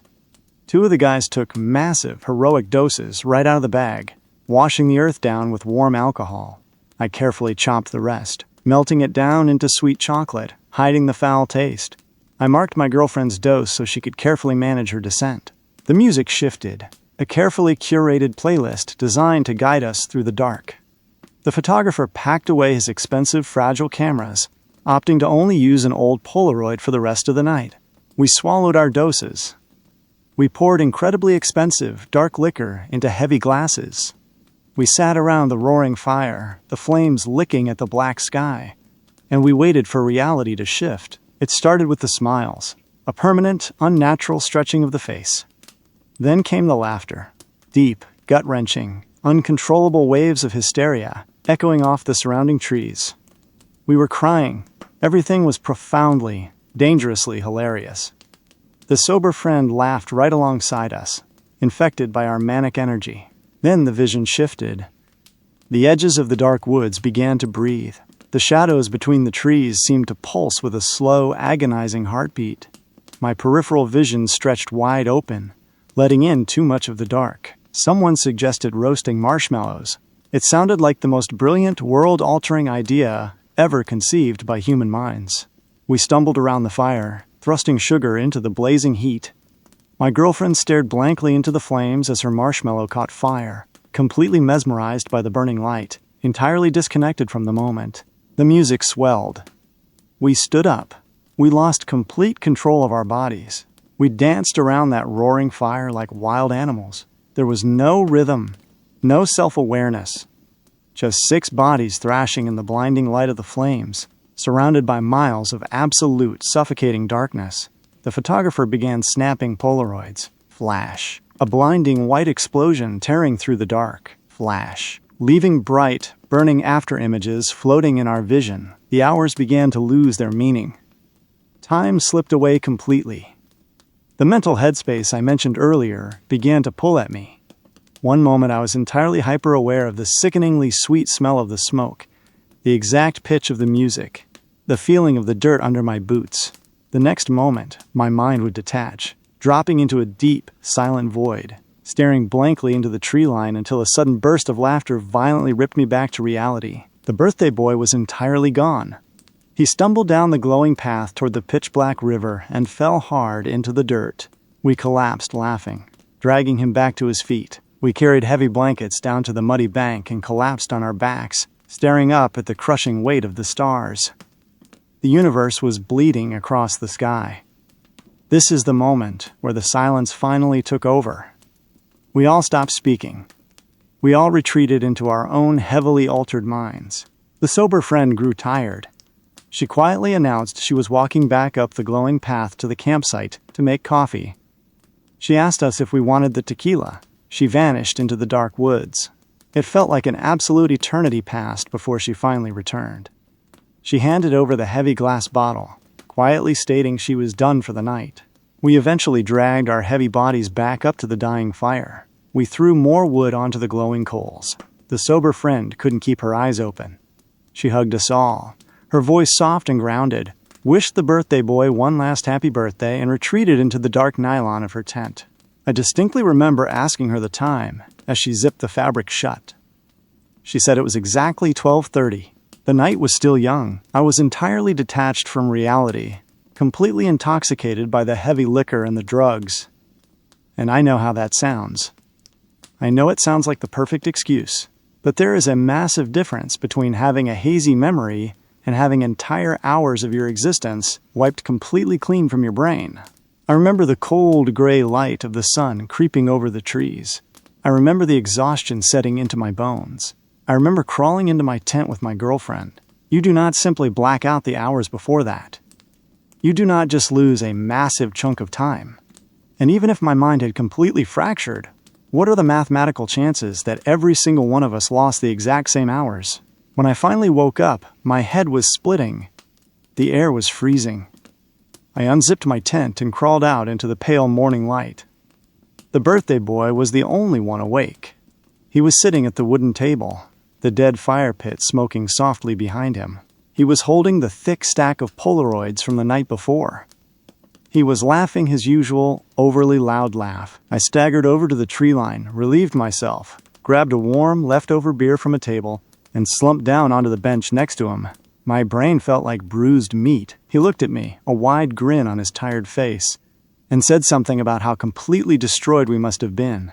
Then he handed me a photograph. "Who the hell are these people?" he asked. I took the small, square Polaroid. My eyes struggled to focus on the glossy image. It was a picture of my girlfriend. She was standing in the harsh white flash of the camera. She was laughing, her head thrown back, and standing right next to her, with her arm wrapped tightly around my girlfriend's waist, was a woman I had never seen before in my entire life. My stomach violently dropped. The beer in my hand suddenly felt like a block of ice. I quickly flipped to the next photo. It was the photographer. He was smiling wide, holding up a glass of dark liquor. Standing shoulder to shoulder with him was the same strange woman, and next to her was a tall, heavily bearded man staring directly into the lens. I flipped to the next one. The strange couple was holding the birthday boy like a child, cradling him in their arms. Everyone was smiling. I flipped to the next one. It was me. I was standing by the edge of the roaring fire, deep in conversation with the bearded stranger. We looked like we had known each other for a decade. There were dozens of them. Pictures of all of us, tangled up with these two completely unknown strangers, entirely comfortable in their presence. The sober friend was not in a single one of the photos with them. The birthday boy and I sat there in the freezing morning air, an oppressive, suffocating silence wrapping around our throats. We tried to laugh it off. We tried to blame the drugs. We tried to convince ourselves we just met some friendly hikers wandering the dark woods, but neither of us could remember a single second of it. We eventually walked down to the edge of the heavy, rushing river. We stood there, staring into the black water, trying desperately to pry open the locked doors in our memories. Nothing. Just an empty, terrifying void. Half an hour later, my girlfriend stumbled down the dirt bank. She looked exhausted, rubbing her eyes against the morning glare. She asked us how we were surviving the hangover. We forced a laugh. I casually mentioned the strangers. I asked her where she thought that random couple had wandered off to. She stopped walking. Her face went entirely blank. She stared at me. What couple? The birthday boy and I exchanged a look of pure, unadulterated terror. There is absolutely no way she forgot. She took a fraction of what we consumed. She barely drank. Her mind was entirely present. I asked her again. I told her she had to remember the people dancing with us at the fire. She looked at me like I was losing my mind. She told us we were still tripping. She told us to stop trying to scare her. We didn't say a word. We turned around and marched silently back up the dirt path to the campsite. We grabbed the stack of Polaroids from the table and shoved them into her hands. I watched the color violently drain from her face. I watched her eyes dart wildly from the glossy photos to the dark, empty tree line surrounding our camp. She had the exact same reaction. Pure, unfiltered horror. There were nearly 80 Polaroids scattered across the damp wood. The strangers were deeply embedded in at least 20 of them. Because they were scattered, we had absolutely no way of knowing what time the photos were taken. We couldn't put them in chronological order. But we knew one thing for absolute certain. They arrived after the sober friend went to sleep. When the rest of the group finally woke up, the nightmare repeated itself. One by one, they stared at the photographs. One by one, their faces twisted in confusion and rising panic. Nobody remembered them. Nobody knew where they came from. Nobody knew when they left. The sober friend was the only one who could have verified anything, but she was fast asleep, completely unaware of the absolute strangers wandering into our isolated glowing circle in the dead of night. We spent the rest of the day in a state of quiet paranoia. We checked our belongings. Nothing was stolen. Nobody was hurt. Everything was exactly as we left it. As the hours dragged on, the group tried to rationalize it. They built walls of logic to protect themselves from the sheer terror of the unknown. They blamed the heavy alcohol. They blamed the potency of the earth we consumed. They convinced themselves 2 friendly campers just saw our lights and wandered over to share a drink. They chose the reasonable explanation. I cannot make myself believe it. I cannot close my eyes without seeing the harsh white flash of the camera illuminating those unfamiliar faces in the pitch-black woods. I wrote all of this down months ago. I kept it hidden. I let the silence linger, slowly convincing myself that my friends were right. I didn't want to drag it back out into the light, but yesterday afternoon, my phone lit up. It was a text from the photographer. He told me he had finally started processing the high-resolution digital footage from the cameras he was using before the sun went down. He told me he found something in the background of the videos. He refused to send it over the phone. He told me I need to see it in person. I am meeting him tomorrow morning. I do not know what is waiting for me on that screen, but the dread is already crawling up my throat. I am sharing this now, because the fragile reality we built to protect ourselves is about to shatter. I will let you know what we find. I am a former sheriff's deputy. I am 29 years old, and I am already permanently retired with a full, unassailable pension. They call it a retirement package, but let us not dress it up as anything other than what it truly is. It is hush money, blood money. It is the price of my absolute silence. By merely recording this, by speaking these words into existence and casting them out into the void, I am putting my own life, my family, and my entire livelihood in unimaginable jeopardy. But the silence has become a poison in my veins. I cannot stomach the thought of some naive, oblivious city dweller wandering up into those ancient, unforgiving mountains, utterly blind to the slaughter that waits for them. I cannot let another soul perish in that suffocating darkness without at least trying to warn them. I was a deputy for Blackwood County, Virginia. If you have ever been, you know it is a profoundly gorgeous place. An isolated paradise. Standing on the edge of the ridge, watching that pale morning sun rise over the jagged teeth of the mountains, was an almost spiritual event. The light would spill across the valleys, painting the ancient pines in gold. I truly believed I would die an old man in that valley. I never thought I would leave, not until it happened. Not until the mountains showed me what they were hiding. It happened in the deep fall of last year. It feels so impossibly strange to look back on it now, because I remember that day being a particularly crisp, breathtakingly beautiful autumn afternoon. The heavy summer heat had finally broken, and the leaves had fully turned. The entire sweeping valley was surrounded by an enchanting, endless sea wash, with vivid, bleeding reds and deep, burning hues of orange. It looked like the world was on fire. I did not know then that the color of those leaves was just a prelude to the horrors I was about to witness. I was sitting at the worn wooden desk inside the station, mindlessly filling out some tedious bureaucratic paperwork and nursing a bitter cup of evening coffee. Sitting across from me was my partner, Hayes. He was a genuinely good man, the kind of man who still believed in the badge.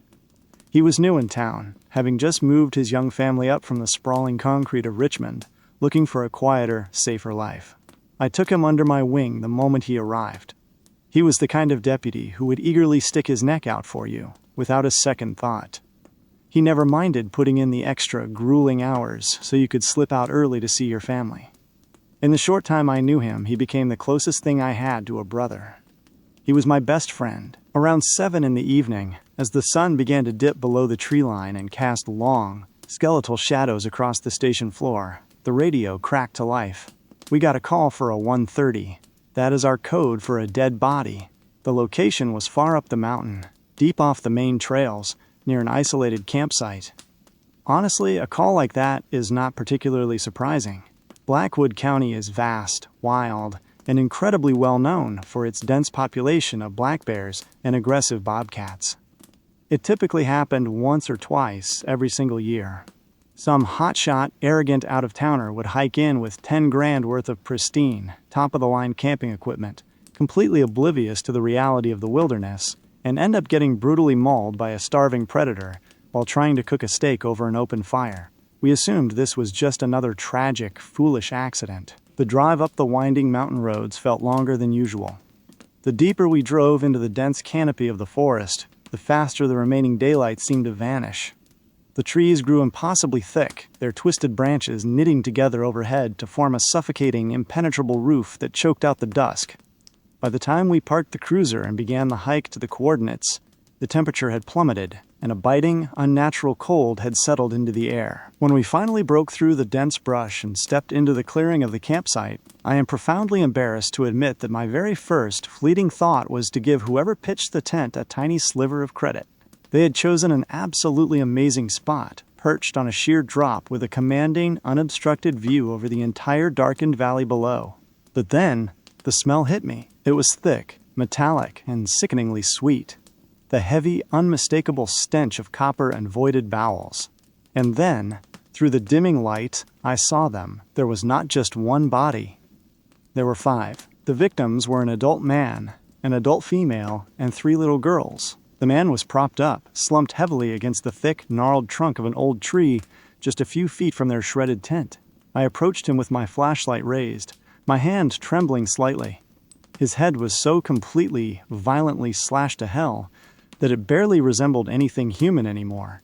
Deep, jagged ravines were carved through his flesh, and I could clearly see jagged, pale chunks of his own skull jutting out from the slick, crimson mound of ruined tissue that used to be his face. His jaw hung by a single, thin thread of muscle. The woman did not fare much better. She was entirely shredded, devoured, and discarded.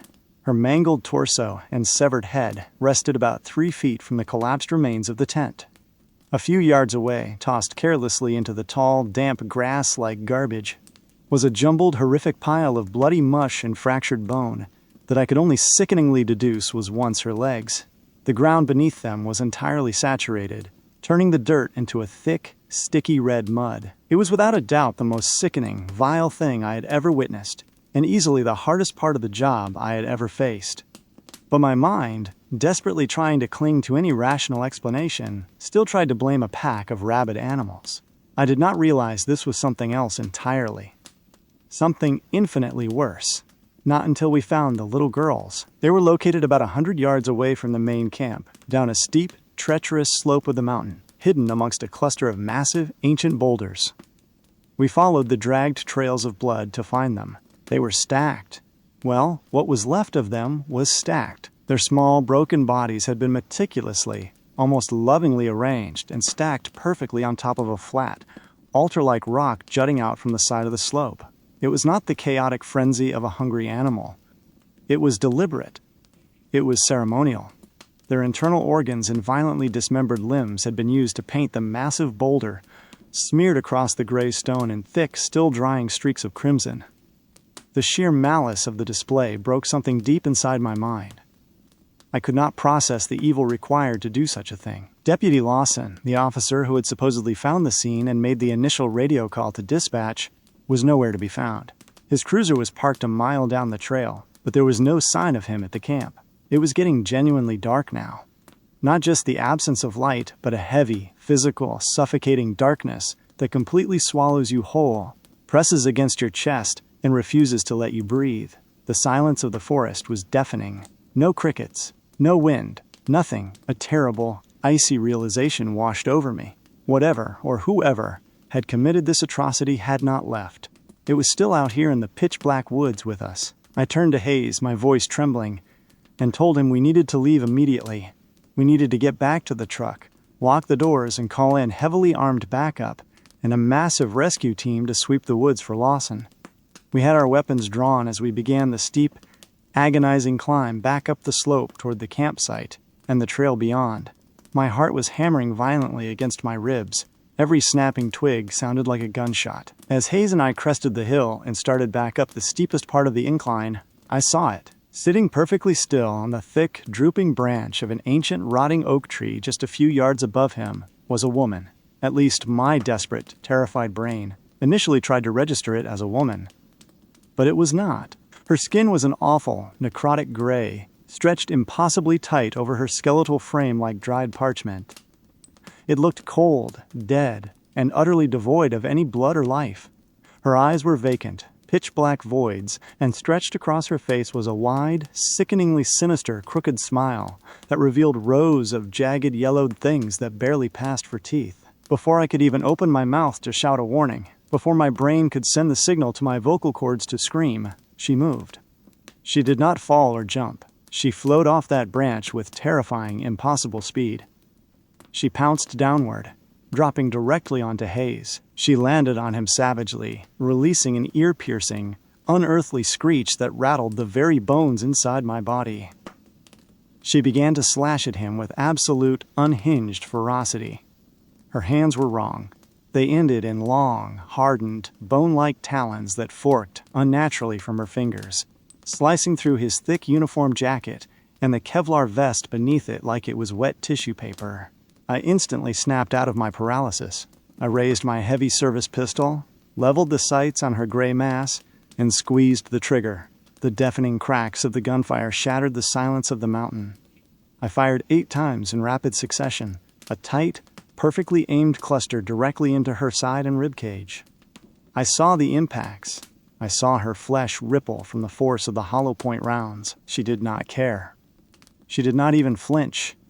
She did not so much as pause her frantic, bloody rampage to acknowledge that she had just absorbed enough lead to drop a massive grizzly bear in its tracks. I think, out of everything that happened on that godforsaken mountain, it is the sound of Hayes screaming that haunts me the absolute most.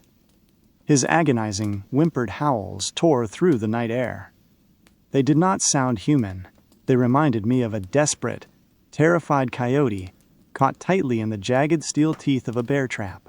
It was the raw, unfiltered sound of an animal who knows with absolute certainty that it is about to die a horrific death. Through the dim beam of my dropped flashlight rolling on the ground, I could see his face. I could see the thick streams of terrified tears mixing with the copious amounts of bright red blood and cold sweat soaking his pale skin. His eyes were completely bloodshot, bulging from their sockets in pure, unadulterated agony and terror as she systematically tore him to pieces right in front of me. I froze. I completely and utterly shut down. I could not breathe. I could not move my legs. I could not even process the sheer impossibility of what my eyes were forcing me to witness. This was not a bear. This was not a mountain lion. This was some sort of ancient, malevolent demon crawling straight up from the deepest pits of hell itself, coming to our world for no other reason than to slaughter. It was something deeply, profoundly unnatural. Something that should not exist. Finally, after what felt like an agonizing eternity, she stopped. She slowly rose from the ruined, completely unrecognizable pile of meat that used to be my best friend. She turned her awful gray face towards me. The blood dripped steadily from her unnatural talons, pattering softly onto the dead autumn leaves. When I first took the oath and became a deputy, I made my peace with the fact that I could very well die in the line of duty. I accepted that a bullet from a desperate criminal or a crash on a slick highway might be my end. But I could never, in a million years, fathom that my death would come from something like this.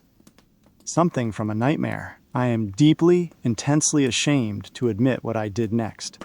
But in that horrific moment, staring into those pitch-black voids she had for eyes, I had completely accepted my death. I knew my bullets were useless. I knew I could not outrun her. I slowly raised my still-smoking service pistol, turned the cold steel barrel directly against my own temple, and placed my trembling finger on the trigger. I squeezed my eyes shut, preparing to pull it just to avoid suffering the same agonizing, shredded fate as Hayes. I waited for the impact. I waited for the dark, but there was only silence. I slowly opened my eyes, the cold metal still pressed hard against my skin. She was gone, just like that. There was no sound of retreating footsteps, no rustling of branches, no movement in the brush. It was exactly like mist evaporating into the cold night air. She vanished entirely, leaving me completely alone in the suffocating dark with the mutilated, steaming corpse of my closest friend lying on the bloody slope of the mountain. I do not know how long I stood there, paralyzed, waiting for her to strike from the shadows. Eventually, The sheer adrenaline forced me to move. I holstered my weapon. I walked over to what remained of Hayes.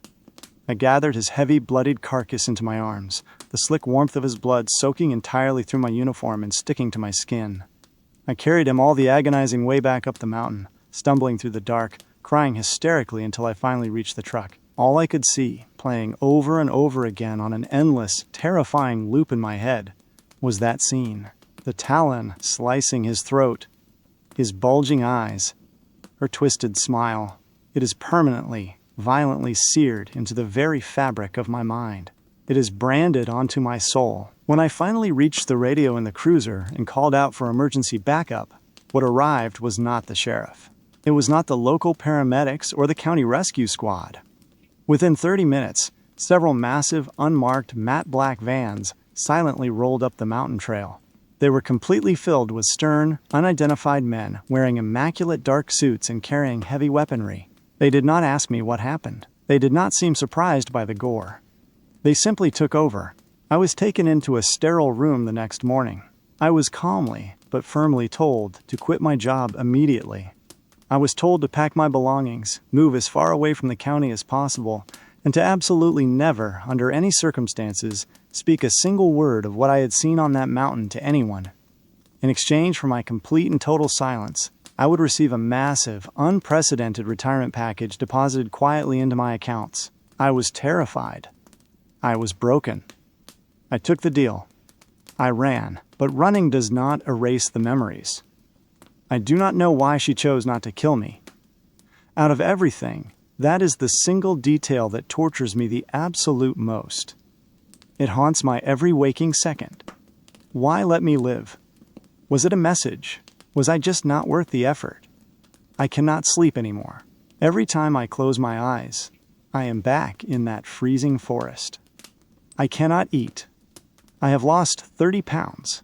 Every time I try to look at food, all I see is her viciously ripping apart Hayes, pulling him apart like a wet rag. The day before I finally packed my bags and fled the county, I sought out a secluded community of indigenous locals who had lived in those deep valleys for generations. I needed answers, no matter how terrifying they might be. I described the gray skin, the Talon, the impossible speed. The elders grew deathly pale. They refused to look me in the eye. They whispered to me that it was something from their oldest, darkest legends. They called it the Kalukana, a primordial, hateful demon who endlessly stalks the deep, isolated ridges of the mountains, hunting her prey with unrelenting cruelty. Whatever the absolute hell it was, whatever nightmare wears that rotting gray skin, I am begging you, I am pleading with whoever is listening to this recording. Do not go there. Do not plan your weekend getaways or your hiking trips into those ancient, shadowed woods. The scenery, the fresh air, the adventure. None of it is worth the price of your life. None of it is worth what waits for you in the dark.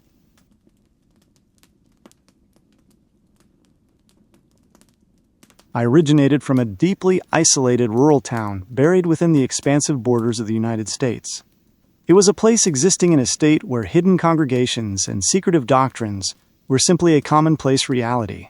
We were profoundly accustomed to the looming shadow of closed societies.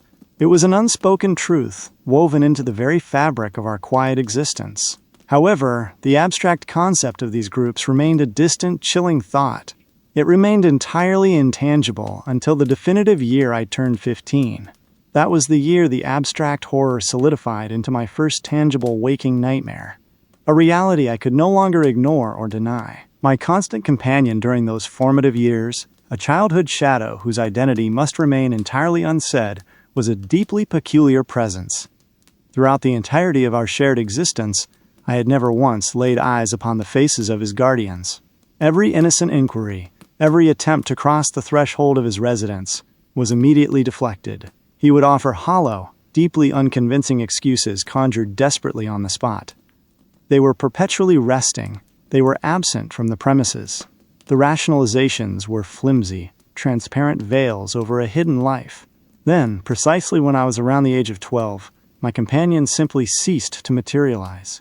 The cessation was absolute and immediate. He was no longer visible upon the streets. He evaporated from the school corridors. He vanished from my doorstep. He never uttered another syllable to me. The most profoundly disturbing element of this sudden absence was the collective amnesia that instantly infected the town. The entire population moved forward, universally acting as if his existence had been nothing more than a collective hallucination. My own family offered nothing but sterile dismissals, vaguely suggesting a sudden relocation. This hollow explanation utterly failed to address the chilling reality of why every single resident vehemently refused to even acknowledge that a boy had ever lived and breathed among us. The silence surrounding him was heavy, deliberate, and entirely unnatural. Given this absolute erasure, the shock that consumed me on the exact date of my 15th birthday was indescribable. A sealed envelope arrived, bearing a letter penned by the very shadow who had evaporated 3 years prior. The written words cascaded across the page in an endless, rambling stream. He offered elaborate apologies for the abrupt, unexplained severance of our bond. He detailed an extensive period of rigorous preparation, hinting at a monumental, impending convergence. The correspondence concluded with a formal invitation to his residence to bridge the lost years. He provided a specific geographical location for my arrival, and a numerical sequence to establish contact should I choose to embrace this unsettling overture. I was consumed by a profound, paralyzing disorientation. The physical letter was deeply unnerving. The handwriting, the vocabulary, the underlying cadence, none of it belonged to a 16-year-old adolescent. It read with the cold, calculated rigidity of a man entirely devoid of youth, possessing the unsettling maturity of a weary elder. Despite the overwhelming wrongness radiating from the paper, a foolish, youthful excitement managed to pierce through the dread. The prospect of reconnecting with the phantom who had defined the better portion of my forgotten childhood proved to be a dangerously intoxicating lure. I gathered a few meager possessions into a small bag, anticipating the possibility of remaining through the night. I departed for the local transit station, boarding the heavy vehicle that would carry me toward the coordinates etched onto the disturbing parchment. Disembarking onto the cracked asphalt, the first wave of genuine apprehension washed over my senses.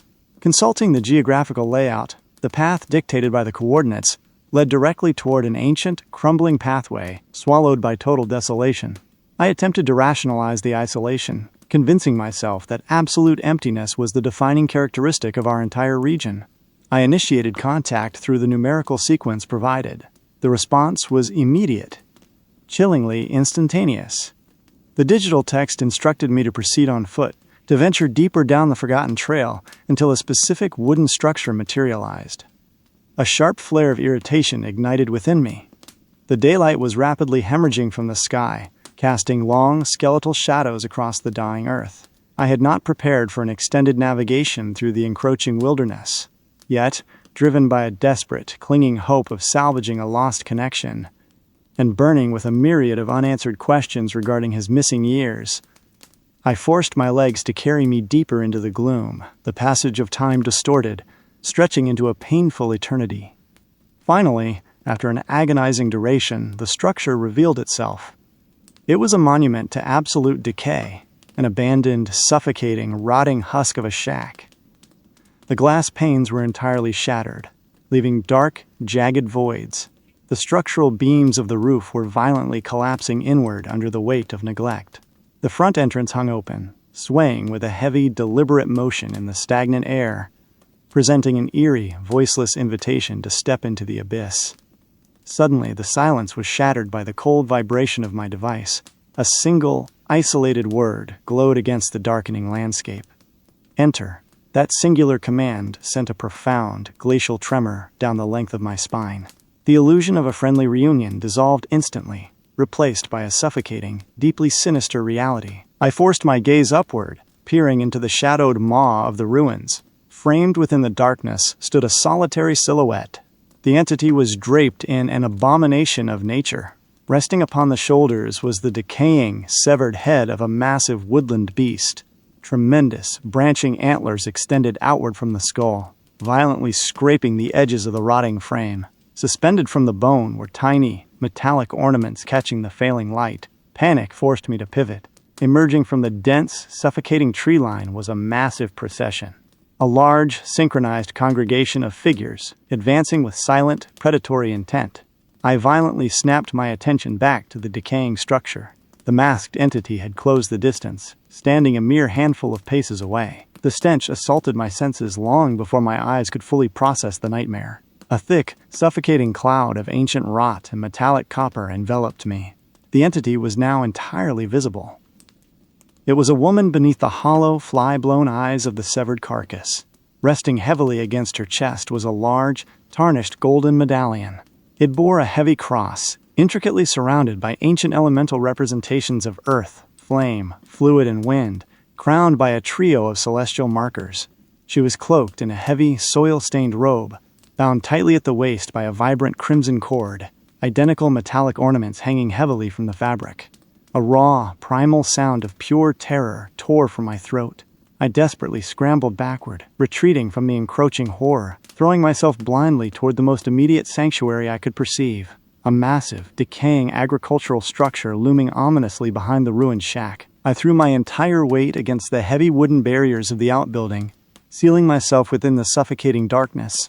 The momentary illusion of a physical barrier between myself and the unspeakable congregation outside offered a fleeting, pathetic comfort. I turned away from the sealed entrance. The breath violently hitched in my chest. I stumbled over my own trembling limbs, collapsing backward against the rough timber of the door. Suspended in the suffocating gloom was a towering, rough-hewn cross. Affixed to the timber was a pale, lifeless figure, stripped of all clothing, brutally crucified. The physical form was heavily mutilated, stripped of its lower extremities, and completely hollowed of its vital core. Most horrifying of all, the natural head was entirely absent. In its place, violently stitched to the torn flesh of the shoulders, rested the severed, bleeding head of a slaughtered swine. The sheer perversion of the visual horror drove me violently to my hands and knees. I forcefully expelled the entire contents of my stomach onto the dry, rotting vegetation coating the dirt floor. As I weakly lifted my gaze, my eyes locked onto a phrase violently gouged into the wood directly above the desecrated corpse. The words burned themselves permanently into the deepest recesses of my mind. Pride makes you as swine. To ascend, we must first descend to the truest of nature in humility and reverence to the beasts and God of this land. The sheer depravity of the display, coupled with the arrival of a secondary, overwhelmingly potent wave of the rancid stench, threatened to force my body to purge itself entirely once more. I would have completely succumbed to the physical sickness, if not for the sudden, heavy impacts against the exterior of the wooden door. The blunt force entirely shattered my paralysis. I desperately threw myself behind a towering barricade of dried vegetation. Through the fragmented cracks in the timber, I watched the elongated shadows of the followers bleeding into the space. Then, a voice cut through the heavy air. It was overwhelmingly familiar. It was him. The childhood shadow. The tone was heavily obscured, muffled beneath thick layers of some unseen masking material, yet the cadence was undeniably his. He was speaking to an unseen authority. He was confessing his failure. He was articulating his misplaced belief in my readiness, acknowledging that he had gravely miscalculated my psychological fortitude. Immediately following his confession, the melodic, terrifying drone of the woman adorned in the decaying beast skull filled the empty space. She began to deliver a chilling, hypnotic sermon. She spoke of ancient, untainted bloodlines. She detailed the existence of the very first mortal, his pure coexistence with the untamed creatures of the earth, and his direct, unfiltered communion with the divine. She spoke of a sacred, isolated garden, forever sealed away from all remnants of humanity, save for the first man and the first woman. The pitch of her voice lowered into a dangerous, predatory hum. She declared that the sacred grounds had been violently breached. A trespasser had violated the perimeter. She proclaimed that this intrusive element must be forcefully extracted, offered as a violent sacrifice of repentance to cleanse the soil of the impurity. In that precise, terrifying moment, a fleeting opportunity manifested. The heavy exterior doors had been left slightly ajar, and the entirety of the dark congregation had gravitated toward the opposite end of the cavernous space, fixated upon the hanging abomination. I abandoned all rational thought. I propelled myself forward with explosive, desperate momentum. I tore blindly through the narrow opening. Angry, commanding voices erupted violently behind me, shattering the stillness of the night. The memory of the subsequent flight is entirely fractured. It is a chaotic, blurred mosaic of tearing branches, burning lungs, and absolute sensory overload.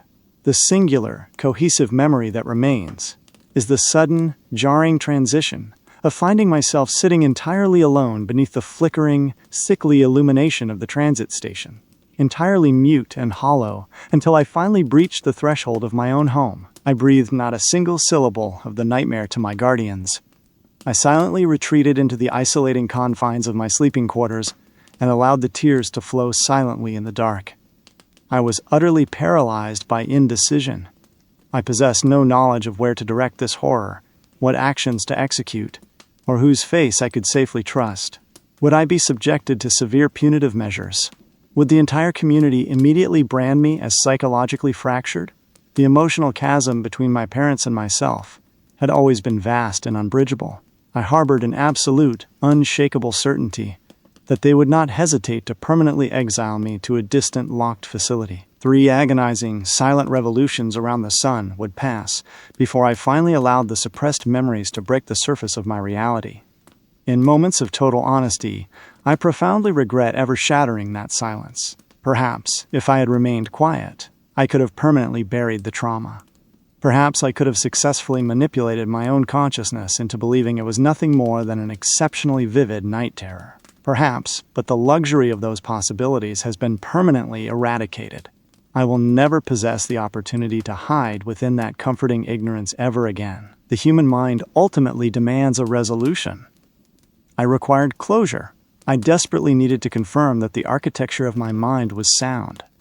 I needed concrete assurance that the horrors were not a fabrication of a fractured psyche. But now, I deeply wish they were. I profoundly wish I had simply imagined the entirety of the atrocity. I wish I had permanently sealed my lips, because the truth I subsequently unearthed only served to amplify the nightmare exponentially. I was seated motionless at the morning table. A bowl of unconsumed sustenance sat dormant before me. My attention was entirely captivated by the expansive view through the large glass panes, staring blankly out into the meticulously maintained grounds of the backyard. My mind was violently pulling me backward in time, reliving the endless daylight hours spent on that exact patch of grass with the boy who vanished. I remembered the intricate, fabricated scenarios we brought to life. I remembered the heated, juvenile disputes over the arbitrary rules we had established. The deep dive into nostalgia was abruptly severed by the heavy physical presence of my father, occupying the chair directly across from my own. He fixed his gaze upon me with a cold, deeply analytical intensity. He questioned my mental equilibrium. He calmly observed that in the exact 3 years since my 15th rotation, I appeared to be continuously sinking into a deep, inescapable emotional void. In his precise terminology, he noted that the vital spark had entirely vacated my eyes. I met his unwavering stare. I attempted a facade of normalcy. I stated plainly that my mind was simply preoccupied with memories of the boy. The childhood shadow.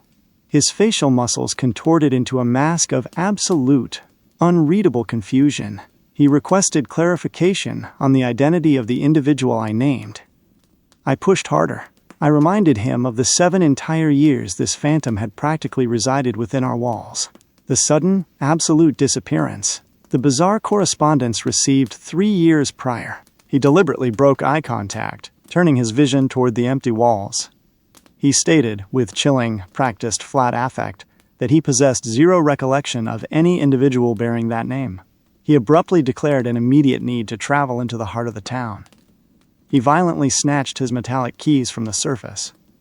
He moved swiftly toward the exit. Resting his heavy hand upon the brass handle, he paused. He cast a final, shadowed glance back in my direction. The words he delivered were a heavy, suffocating threat, thinly veiled as paternal advice. He explicitly commanded me to permanently cease all vocalization regarding this fabricated friend to anyone within the community borders, guaranteeing that such talk would result in my immediate categorization as severely mentally compromised. As the heavy door sealed shut behind his departing frame, I remained anchored to the chair, engulfed by a profound, paralyzing wave of nausea radiating outward from the center of my chest. The compass of my reality was entirely shattered. The path forward was obscured in total darkness. The logistics of his denial were impossible. He claimed absolute ignorance. Yet I had clearly witnessed the undeniable flicker of profound recognition deeply embedded within the pupils of his eyes. His stoic nature rarely allowed for successful deception. There was a massive, terrifying undercurrent to this reality, and my intuition screamed of its presence. But what conceivable role did my own bloodline play in this grand, horrific play? What was the foundational motive for such an absolute, coordinated deception? An endless torrent of unanswerable inquiries flooded my consciousness. The suffocating spiral of my internal panic was violently interrupted by the sharp, demanding vocalization of my mother. Her voice echoed down from the master quarters, issuing a rigid directive to ascend and sanitize the uppermost level of the residence. I released a heavy, resigned breath, verbally accepting the command. I forcefully pulled the heavy, groaning wooden ladder downward, ascending slowly into the stagnant, forgotten atmosphere of the old attic space. The oxygen up there was entirely dormant. A thick, undisturbed blanket of gray dust coated every single visible surface. The architectural structure itself was deeply ancient, tracing its origins back to the middle of the 19th century. Consequently, the enclosed space possessed a very distinct, profoundly unsettling odor of dry rot and historical decay. The dimensions of the upper level were massive, mirroring the sprawling, expansive footprint of the enormous estate below. The space had remained virtually entirely untouched since the original era of its construction. Crossing the threshold was akin to violently breaching a massive, sealed tomb of forgotten eras. The shadows concealed an abundance of decaying artifacts abandoned by long-deceased occupants. We had never possessed the courage or the desire to disturb the ancient remnants, which inherently saturated the atmosphere with a deeply unsettling, pervasive vibration of dread. It was a space I universally despised during my formative years, and that deep-rooted, instinctual aversion remained violently active within my current state of mind. I endured several agonizing hours mechanically shifting heavy, deteriorating cardboard containers filled with our own forgotten history. I moved through the motions of cleaning while heavily succumbing to the paralyzing grip of procrastination. In a moment of absent-mindedness, my hand collided with a fragile box resting precariously on an upper timber shelf. The container tumbled downward, violently expelling its hidden contents across the dust-covered floorboards. Kneeling onto the rough wood to evaluate the damage, my eyes locked onto the scattered debris. They were physical prints, ancient, glossy captures of light and shadow from the earliest chapters of my existence, images that loudly broadcasted the illusion of a deeply joyous family unit, a smiling, untainted, younger version of my own physical form. And standing right there, a smiling, perfectly captured image of the boy, the phantom. There he was, the unkempt, light-colored hair falling wildly across his visual field, the pale, heavily freckled skin stretching into a foolish, unguarded expression of pure joy, while forcefully launching liquid-filled projectiles in my direction across the expanse of the backyard. My chest was instantly flooded by an overwhelming tsunami of crushing sorrow and deep, agonizing nostalgia. But running parallel to the grief was a violent, surging current of absolute vindication. The euphoric relief of obtaining physical, irrefutable confirmation that my psychological foundation was intact. I possessed tangible chemical evidence. I was armed with a weapon to physically confront the architect of my gaslighting. I descended the wooden steps and waited in the suffocating silence of the lower hall.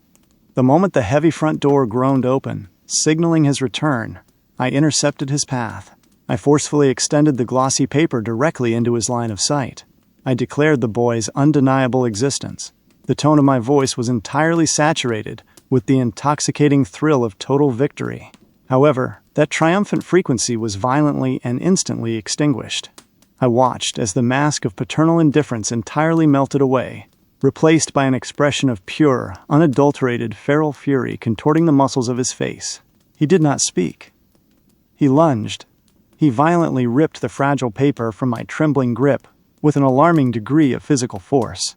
His voice was no longer human. It was a seething, venomous hiss vibrating with pure, concentrated hatred as he demanded to know the exact location of the discovery. I weakly stammered that it had been concealed within a container of memories in the space above. His dark eyes darted violently toward the ceiling, then snapped back onto my form. He closed the distance in a single stride, his massive hands forcefully closing around the fabric of my collar. He was a physically imposing figure. extremely broad, towering, inherently intimidating. Yet, despite the cold, affectionless nature of our dynamic, I had never once witnessed him descend into physical violence. He anchored me violently in place, his face mere inches from my own. The words were delivered with the terrifying precision of a predator. He explicitly forbade me from ever daring to challenge his absolute authority regarding the existence of the erased boy. He offered a deeply sinister, whispered piece of advice. He guaranteed, with absolute certainty, that he would manufacture a level of profound regret if I ever attempted to pull at the loose threads of this forbidden reality again. The threat hung heavy and suffocating in the stagnant air between us. With a deeply disturbed, profoundly satisfied expression washing over his features, he began to physically destroy the evidence. He systematically tore the glossy paper into unrecognizable shreds. As the pieces fell like dead skin to the floor, he delivered the final, crushing blow to my reality. He stated that the physical truth of the boy's existence was entirely irrelevant. The only truth that mattered was that the phantom now resided exclusively within the confines of my isolated mind. And that, he promised with a terrifying finality, is precisely where the phantom would remain. I offered a weak, trembling nod of submission. He released his violent grip, the feral beast instantly receding back beneath the flesh, returning to the cold, distant figure I formerly recognized as my father. I was left standing in the ruins of the hallway, entirely consumed by a blinding, white-hot rage and a deeply terrifying, suffocating wave of utter confusion. Who was this entity wearing the skin of my guardian? What ancient, rotting horror truly necessitated the absolute, coordinated erasure of a human life? The chilling realization washed over me. I was entirely stripped of all trust. There was no sanctuary. There was no safety. I was profoundly, absolutely isolated. And standing there in the quiet house, I realized that this total, inescapable isolation was a fate far more terrifying than the crucified flesh and the silent, masked congregation I had fled all those years ago.